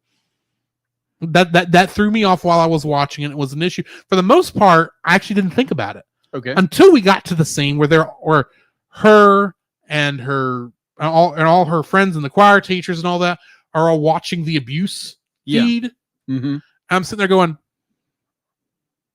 and they're switching back and forth between the you, that whole scene, Mm-hmm. not just during the abuse feed.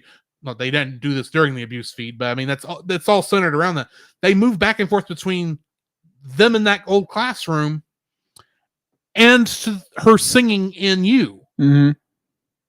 And they go back and forth between these two things where you would naturally think these have to be happening these events are happening at the same time. Mm-hmm. And yet nobody, how do they know when they're in one or the other? They don't show any switching or anything. No. They make it look like they're experiencing both worlds at the same time, which I don't think is physically humanly possible to understand what's going on if you do that. Yeah, because the mind is not designed to do that. Exactly. It's hard enough playing a video game and listening to another conversation at the same time, Mhm. or reading a book and listening to somebody else. People can do it. Yeah. That doesn't mean everyone can do it. Yeah. Well, but yeah, those logical inconsistencies kind of made me question some stuff, Yeah. and it's stuff that the hand wave of magical technology, don't think about it too hard, Right. doesn't take care of. Right. But yeah, anyway, that's my second dislike. What's yours? My second kind of goes along the same lines as you. So when we're introduced to the world of you, Mhm. be like you have to plug in your you have to be like your biometrics, and Yes. it scans your entire body And it automatically creates an avatar for you. You don't go through a real character creator. It Yeah. looks like. I mean, it's all based on like your personality, who you are, right. And And it's like, wait a minute. wait, what if I don't want to be a cowboy? Because there's a character. Yeah, exactly. It looks like these things are just generated like that. It's because it's bringing out the inner you. How does the computer know what the inner you is? Yeah, exactly. What What does your biometrics make you want to look like? What was one of those weirder ones that I saw? There was a lot of weird things in this. Yeah.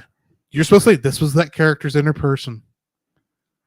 I feel sorry for them. Exactly. It's like, what in the war? I mean, like, I understand, but it's more from the creative standpoint. Yeah. You're like, let's create unique characters for this. But when you're basing it on, it's taking a UI system, and it's solely based off your Biometrics your data. biometric system, and it's just like, Which biometrics, by the way, is just your heartbeat, your Mm. neurals, your neural system, yeah, your fingerprints.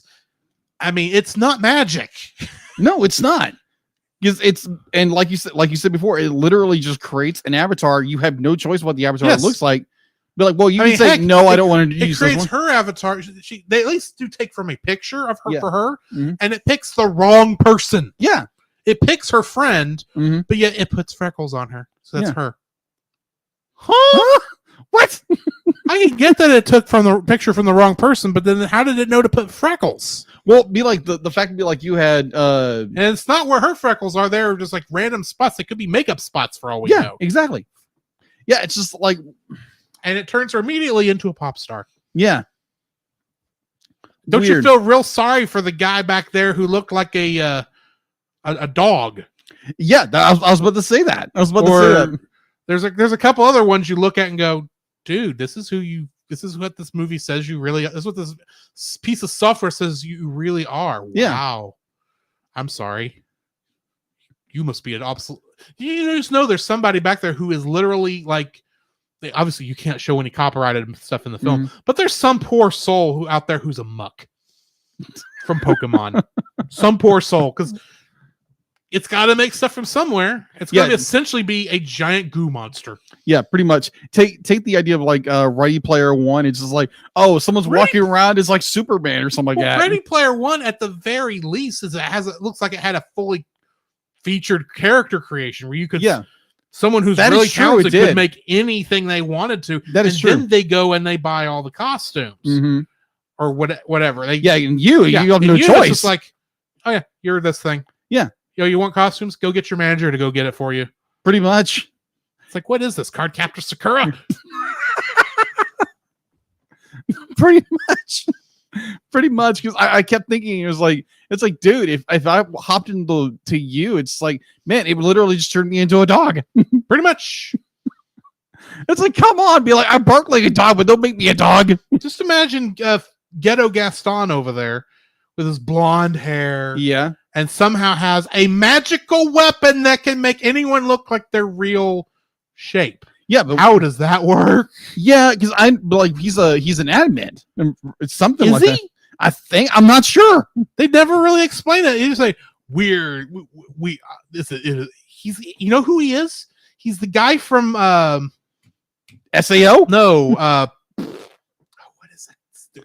Promare. Promare. He's the lead guy from Promare. Yes. He is that character basically because he's that not the leader, the main villain. Yeah, from the that. villain from Promare. He's that kind of character that somehow has this magical thing that can somehow immediately turn you into your real self. How did you get that? Yeah. Because he made it sound like he got it from his mentor. It's like, Yeah. how did his mentor get it? Who are you? Are you a real person? Are you a vigilante? Are you an AI in the shape of a person? Who the crap are you, Justin? Yeah, because there's so many questions that are. And if you're not the game master, where are they? Yeah, They exactly. need to clean this crap up. At least it's sort of online. They at least gave characters a choice before they locked them in. But Plus, this guy is so egotistical. It's like, yeah, I will bring justice to this world. I will reveal you for who you really are. A little girl. yeah, little girl. Like, and we all knew this already. Yeah, exactly. And every person in here is going to be a normal person. Yeah, What, you're going to find out that some random troll avatar guy is literally Joe Biden? I don't know. I was trying to think of a celebrity. okay. I'm not even thinking politically here. Yeah, exactly. I got You, you. you just find out this random munchkin over here who looks like one of the dwarves from Snow White and the Seven Dwarfs is actually Johnny Depp. Poor Johnny Depp. Tony Hawk is actually a bird. Whoop-de-doo. Of course, Oh, no my one gosh. remembers Tony Hawk anymore. Oh my gosh. But yeah, that's my second dislike. It's just like, what in the world is going on here? It's more like, oh, we're gonna do fantasy, but your tech doesn't really match up. So what are you doing? It is what it is, and it's one of those things where it's magic. Yeah. It's magic technology. Yeah. We don't have to explain it. Maybe not, but you should know how it works so we can at least get a general idea by watching it. Exactly. It's not it may not be something you want to explain, but it should be consistent. Okay. So what is your third dislike? I think the movie draws a little too much influence from Disney's version of Beauty and the Beast. Oh, completely agree because with that. the thing is, you're sitting there with this deep original story that feels like Ready Player One or really Digimon is what Yeah, comes to my mind. yeah, 'cause it's agreed. Mamoru Hosoda. Yeah. He's pretty much been remaking the digital world for years. Yeah, At pretty this much. point, which is fine. He does a Yeah. good job with it. Agreed. But you get this thing, and all of a sudden, oh look, we're in the ballroom scene from Beauty and the Beast. Yeah, she's wearing a yellow dress. Mhm. He's wearing the blue coat. Pretty much. No, pretty much is. Yeah, he is. It's like, wow, y'all just didn't even try to hide this. No. I mean, at least when she went into his room, which how did she get? It makes less sense in this movie than in Beauty and the Beast when she gets into the room, Mm-hmm. because it's like, oh yeah, you can come into the castle and you can go up to his room. By the way, we're not going to let him know you're here. We're AIs. Yeah. And that's another issue. Where did the AIs come from? And why does he have this castle? Yeah. But neither here nor there. But and at least that one, it's at least a little bit different because yeah, there's a rose involved, Yeah.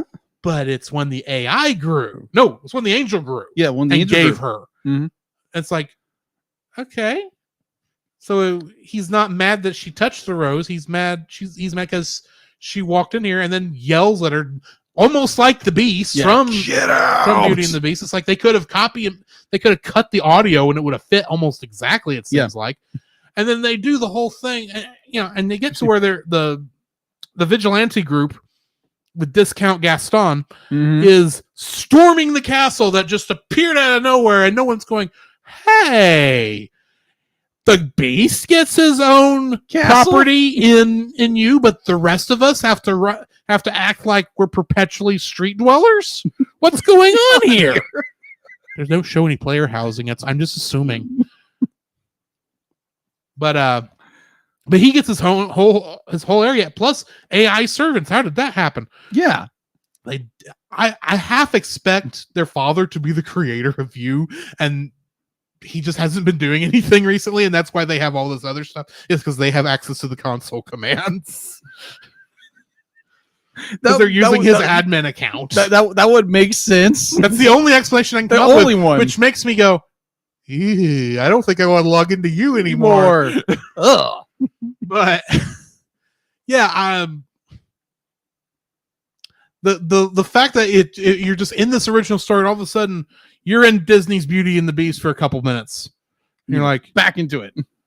okay, that's a bit of whiplash. A little bit. Because you're going there and you're thinking, oh yeah, this is nice. Oh yeah, this is Beauty and the Beast. Uh-huh.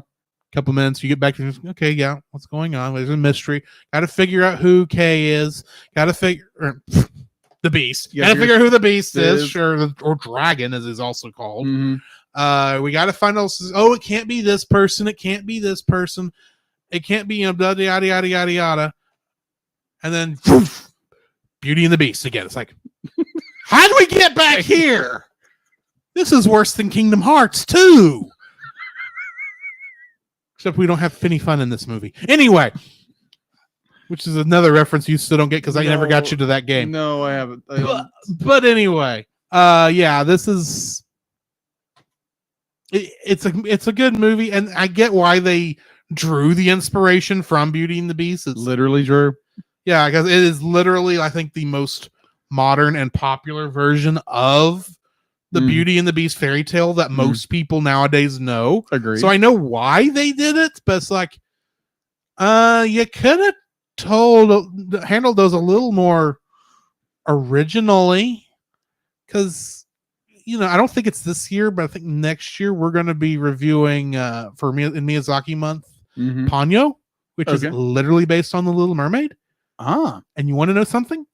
It looks nothing like the Disney version. really? Nothing. Hmm. If Miyazaki can do that, why can't you, Mamoru Hosoda? Maybe he was so be like, oh, Beauty and the Beast, I gotta copy all these scenes. Just because he's got the Disney guy who, the guy from Disney who can do all this stuff. Which, by the way, he didn't work on Beauty and the Beast. No, he didn't. So it's like, maybe this guy wished he worked on Beauty and the Beast too. I don't know. It's not that I don't like Beauty and the Beast. Right. Go back and listen to our episode. I loved Beauty and the Beast. It's just I want more originality of movie if I go watch it. It's the same problem I have with Star Trek Into Darkness, and that I can quote an entire scene in the film the first time I watched the movie because they literally copy and pasted the scene from Star Trek to the Wrath of Khan. I shouldn't be able to do that. I'm sorry. It's not like you're adapting a play that's been around for 1,000 years. You're adapting a story that's been around for that long. Adapt the story, not the Disney version of the story. Anyway, what's your third dislike? My third dislike. Now, to me, these are unfinished plot threads. There's That- a couple of them. There's a couple of them. The two I pinged on was correct me if I'm wrong. Is there any indication in the film that Justice is he's reprimanded or something like that? No. Or not? Nope, not really. Justin is in there pretty much to be antagonistic for most of the film and make her show her true self at the end of the film. Yeah, pretty much. That's the entire reason he's there. After he fires his light that reveals her true Mhm. self and You, we never see him again.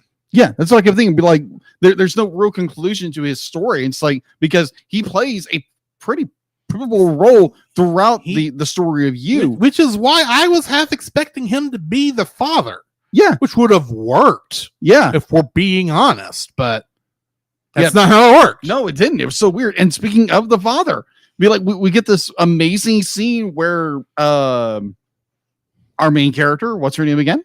Suzu. There again, I am terrible with names. Suzu rescues the boys and she confronts their father, and there's no resolution to that. He just backs off and He backs runs off, away. It's Runs away. We don't hear that be are like, the oh, boys he's safe? are the boys safe? Was he finally arrested? Was he brought to justice? Are these boys now safe? Yeah. Are they going to go live with Suzu or something like that? It's Be like, not shown. It's not shown. It's just it's kind of like she protects the boys. He runs off, and then she goes home. Yeah. How long did she stay? Yeah. It's just those little plot threads where it's just like, And give us something. and the thing is, with them pulling from those scenes from Beauty and the Beast, Yeah. which were showing Belle and the Beast falling in love with each other Right. romantically, Yeah. and they copied them so exactly. I'm sitting there going, so is Ray and Suzu boyfriend girlfriend at this point? Because that's what their characters of Belle and Beast kind of imply, Yeah. and how that relationship went. Right. But I'm confused. Yeah. There's so much of the. It's like, yeah, they Cause imply it, they but get the there again, feeling I like the twist where they don't go with it. I do, but it's like they don't even really tell you that's not what's happening. Like, Yeah. let you see that, she asks out her protector friend at the Yeah. end of the thing, but it's like, Yeah. what about Kay? Yeah.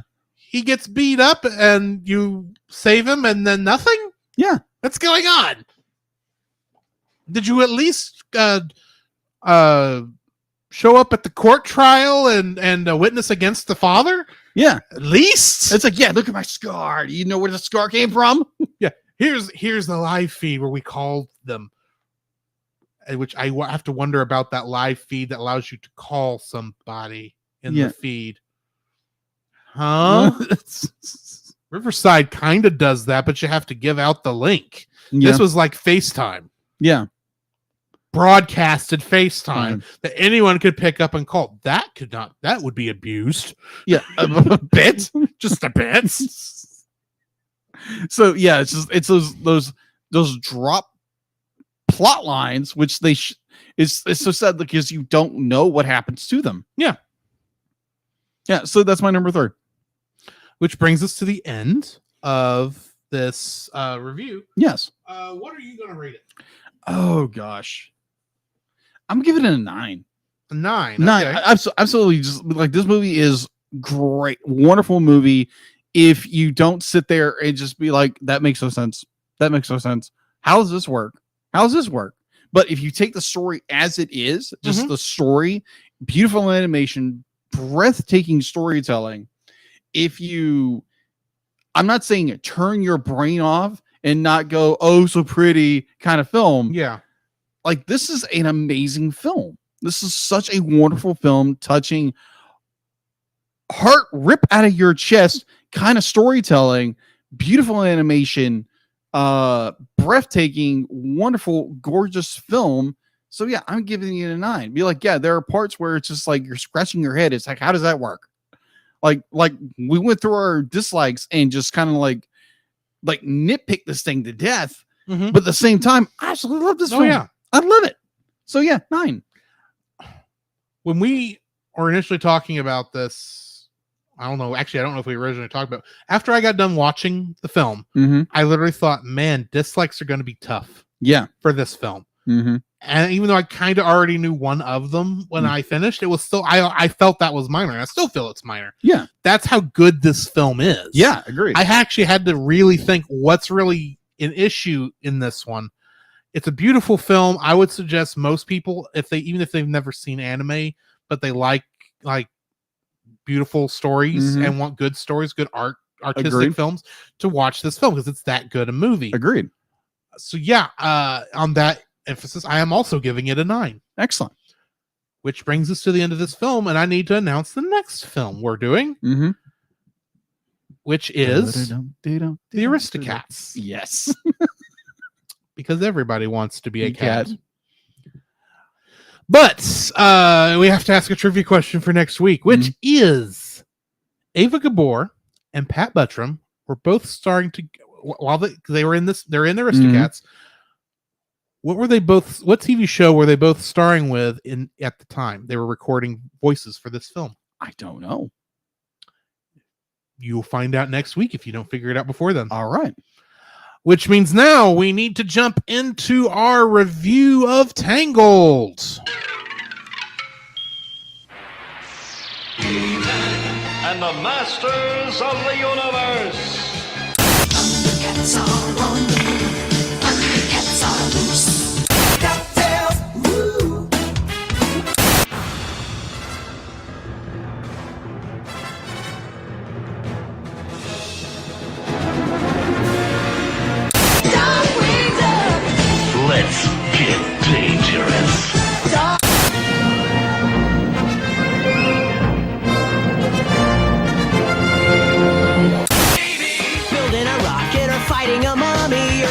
up the Eiffel Tower.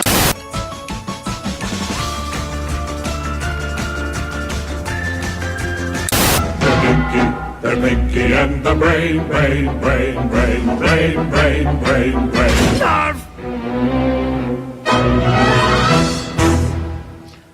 This week we are reviewing in the animated series portion of the show Rapunzel's Tangled Adventure, Seasons 2, Episodes 7 and 8. Episode 7 is Vigor the Visionary, which was written by Ricky Roxburgh and directed by Steven Sandoval.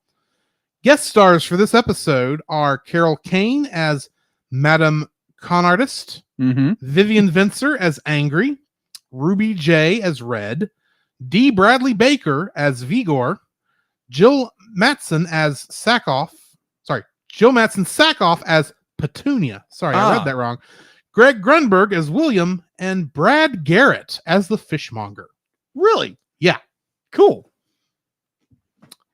Getting into the synopsis. Rapunzel and Eugene are on a date together until they come across a fortune teller, Madame Conartist, who presents them her pet monkey, Vigor the Visionary, who can make psychic predictions. While Eugene refuses to believe fortune tellers to be real, he and Rapunzel soon find themselves helping Madame Conartist when Vigor is stolen. Eugene quickly deduces the identity of the thieves responsible, Angry and Red. Rapunzel and Eugene reunite with Angry and Red, who reveal they borrowed Vigor, as Angry believes he can help her find her long-lost family. Eugene and Rapunzel agree to help, despite Eugene's worries, concerns, and doubts. Vigor begins to leave the group, and soon Angry is apparently reunited with her family, who also welcome Red. However, Eugene and the group quickly realize the couple are not Angry's real family, and are actually two thieves in hiding. Angry and Red stop them, but Angry is left upset. Eugene confronts Angry, helping her realize that while she may not have found her birth family, she has found a new family in Red, uplifting her spirits. The group returns Vigor to Madame Conartist, and Red and Angry once again part ways with Eugene and Rapunzel. In this episode, Lance, Cassandra, Pascal, Hookfoot, and Shorty do not appear. It is also the only episode in the show where Rapunzel appears without Pascal. That is true. He's not in this episode. Yeah. Rapunzel and Eugene are wearing their original outfits in this episode. Brad Garrett, who voices the fishmonger in the episode, was Hook Hand in the original Tangled film and will return as Hook Hand in a later episode. Yes. According to director Steven Sandoval, Angry's parents were presumably gone with the hint of two butterflies appearing in the scenes, representing her parents, I would assume. Eugene makes a few references to the movie. In the beginning of the episode, he mentions his and Rapunzel's first date when he stole her crown. And Eugene reveals to Angry how him stealing Rapunzel's crown and Rapunzel's dreams of seeing the lanterns are what brought them together and found true happiness with each other. This is the first appearance of Angry and Red in season 2. And it is also the first appearance of Vigor. Do not research Vigor. No. Just to let you know, don't research Vigor. I didn't. Okay.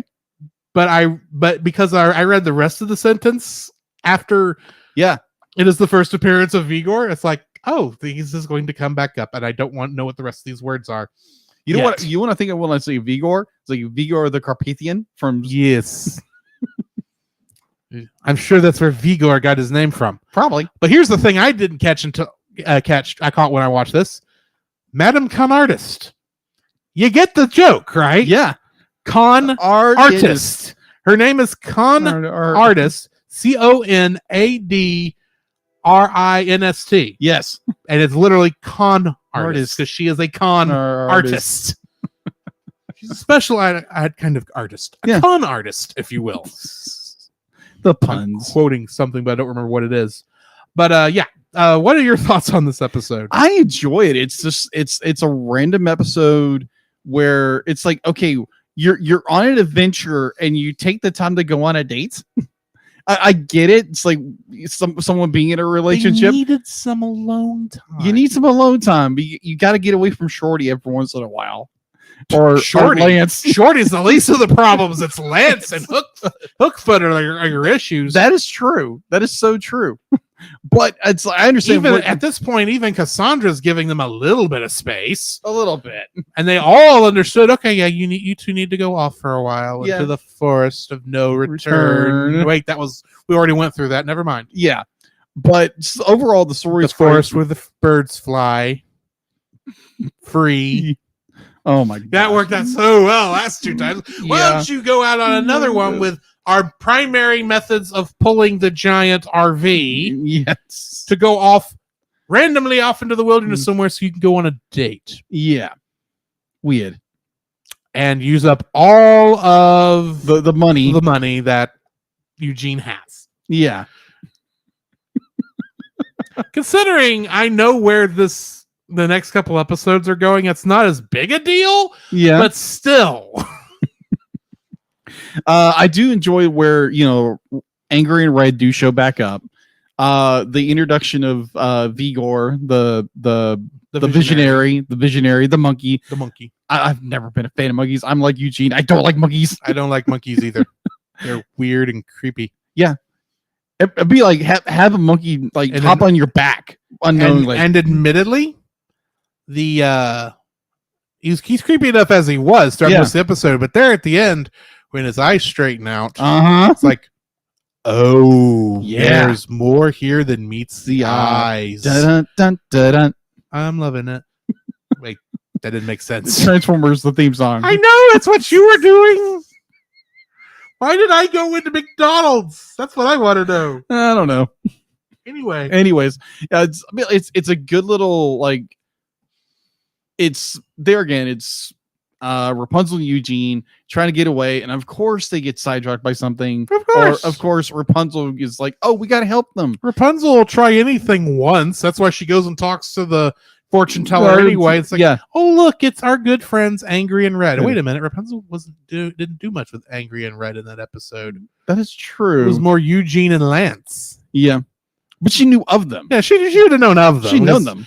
They were the thief from that episode That that is was stealing true. the town blind. Right. Very true. But it's so well be like when they start interlinking characters. Mhm. And in I'm not going to go into detail, but there's a good story later on. I think it's in season 3. It could be. Yeah, I think it's in season 3 where it involves Red and Angry. Mm. But look forward to that. That's a really, really good episode. And it kind of twists it. It's like, oh, okay, it's not what you think.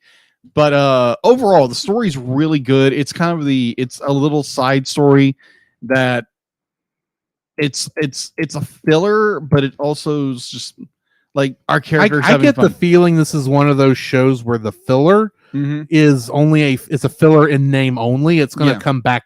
It's part of the lore. Oh yeah, there's a larger lore. There's a larger storytelling going on, which I completely understand. Yeah. And there again, good storytelling. Overall, great great episode.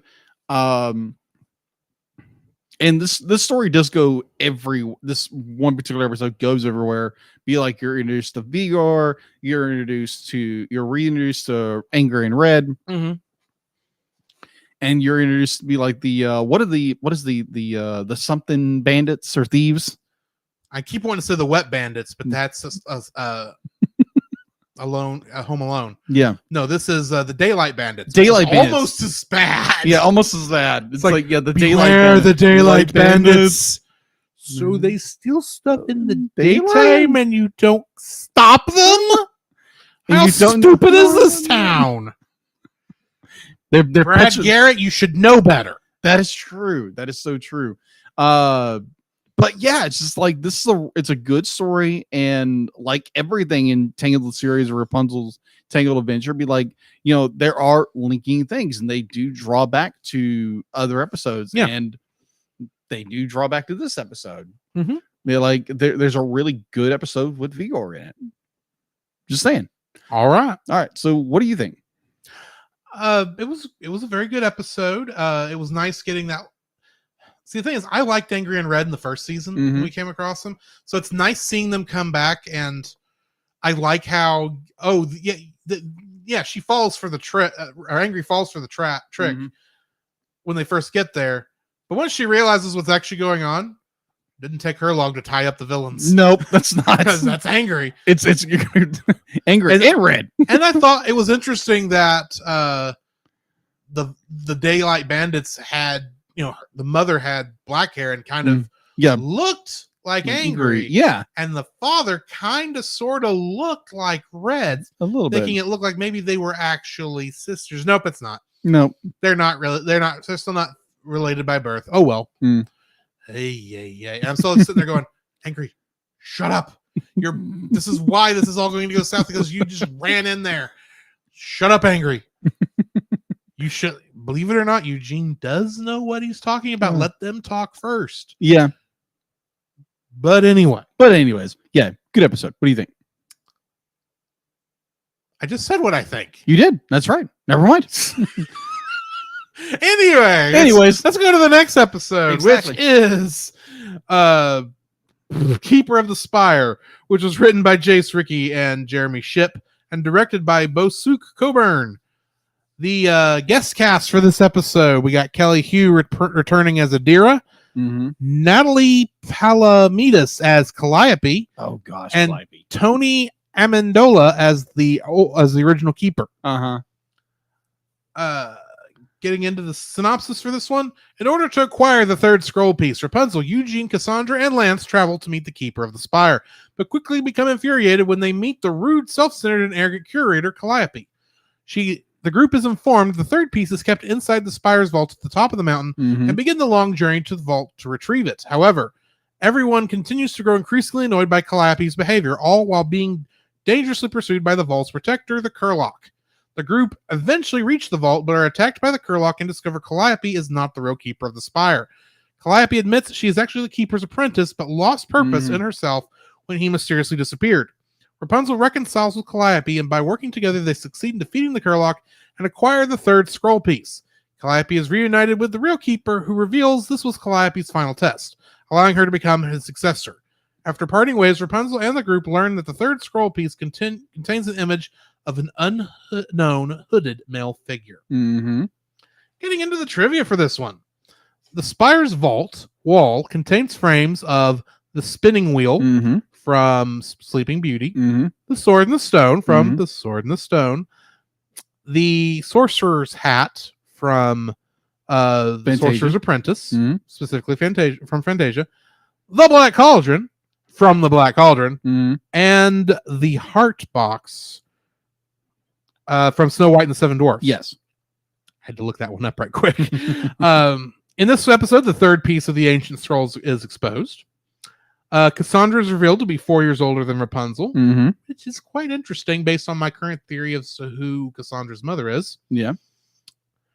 The museum exhibits a model bearing a resemblance of Jean Thierry, who was mentioned in Queen for a Day. Zentiri. Zan Thierry, sorry. Yeah, Zentiri. Hookfoot and Shorty do not appear in the episode. Nope. While Rapunzel, Cassandra, Eugene, and Lance are waiting outside for Calliope following her magic tricks, a stock sound effect is heard that is actually cries of Tusken Raiders from the Star Wars movies. You're right. It is. Yeah. Calliope mistakes Cassandra for Rapunzel's mother. Cassandra's look was inspired by early designs of Rapunzel's mother, Queen Ariana, Mm, which is the end of my trivia. that is true. And by the way, for those curious, my theory as to who Cassandra's mother is Mother Gothel. Mm. We shall see. Yeah, I don't want you to tell me if I'm right I'm or not. not. I want to find I'm out. not going to tell But you. I'm just throwing that out there that's my guess Mhm. as to who Cassandra's mother is, because she looked Cassandra and Mother Gothel look a lot alike. Agreed. And for And we know that Cassandra was adopted, so we do. Just for our listening audience, be like, if you already have seen the series, tell us nothing. yeah, please do not No comment. spoilers. No spoilers. No spoilers in the commentary down below. Yeah, this episode's really good. Calliope is the most annoying character ever. She's an introvert who wants to be important, Yeah, but agreed. has lost all confidence in herself. So Mhm. she's propping herself up by showing her importance. And she doesn't want to disappoint anybody, but she's not as well trained as she thinks She is. Agreed. I completely agree with that. I like that idea where it is, like you said, a very like a person who wants to prove themselves, but doesn't have the confidence to do it. So it's overcompensating for everything, and it just comes across as like so just And all I can say is like poor Swishy. Poor Saki. Saki, that's the The name. character's Saki. name was Saki. Saki. It's like, oh, Saki. Poor Lance, for crying out loud. Loud. But at the same time, what does Lance have to be stressed out about? Yeah, exactly. Be like, Because I don't. The only like time we he's- see Lance stressed is when a spider's nearby. Yeah, exactly. Because he's scared of spiders. Mm-hmm.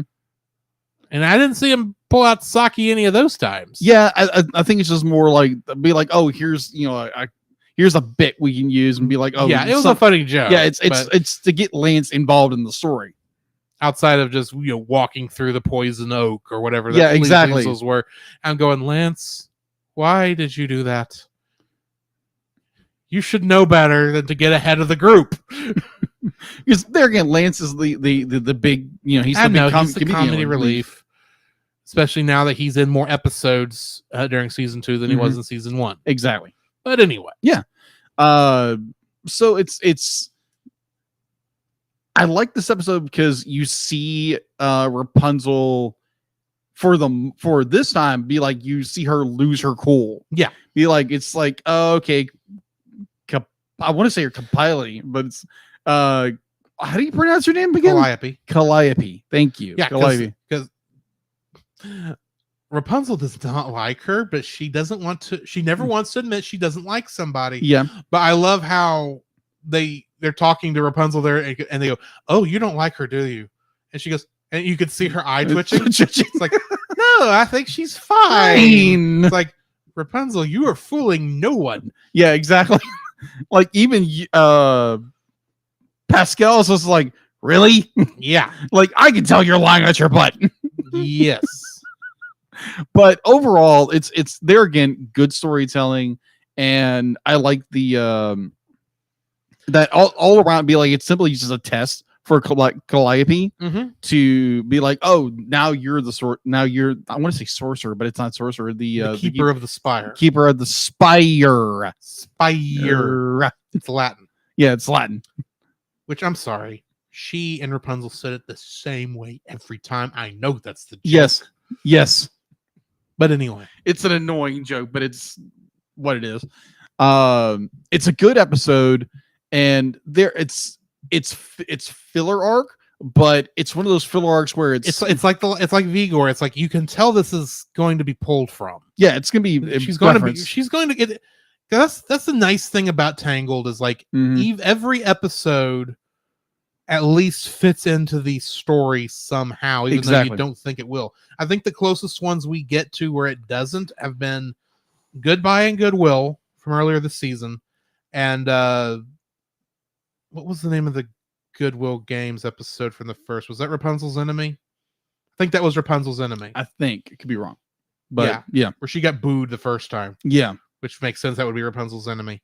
Anyway, yeah, that's so far they've brought everyone back. They've connected all this stuff back in together. Yeah.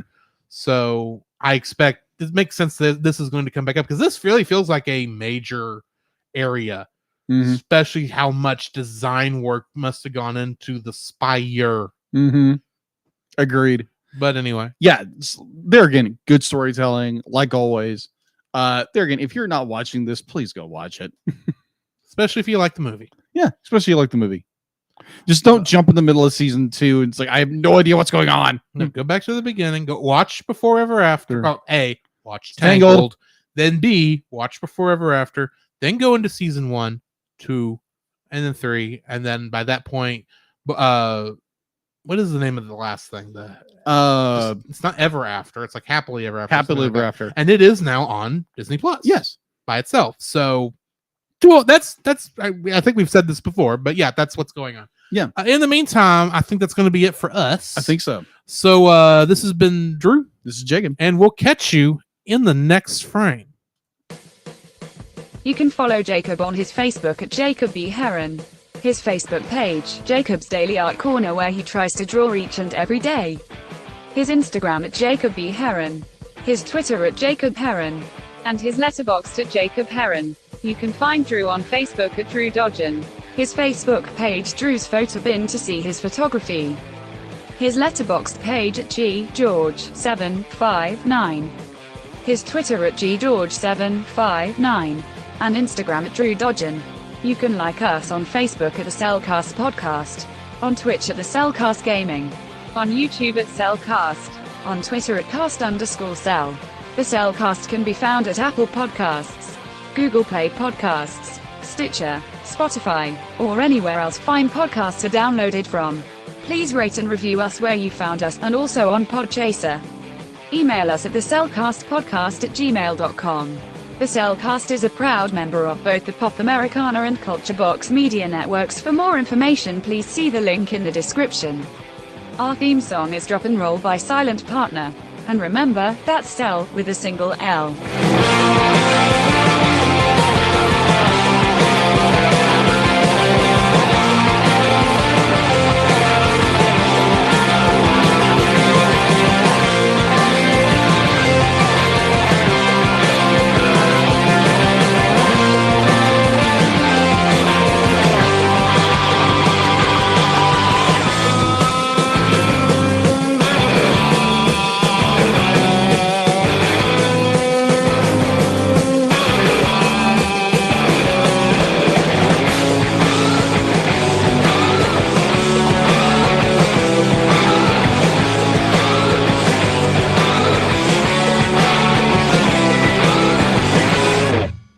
Bonsoir.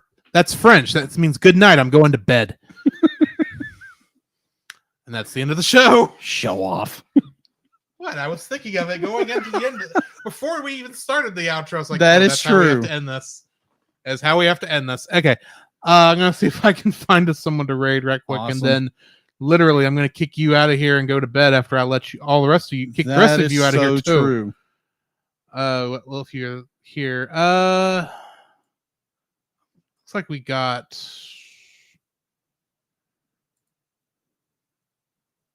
And I don't see anyone to raid right now.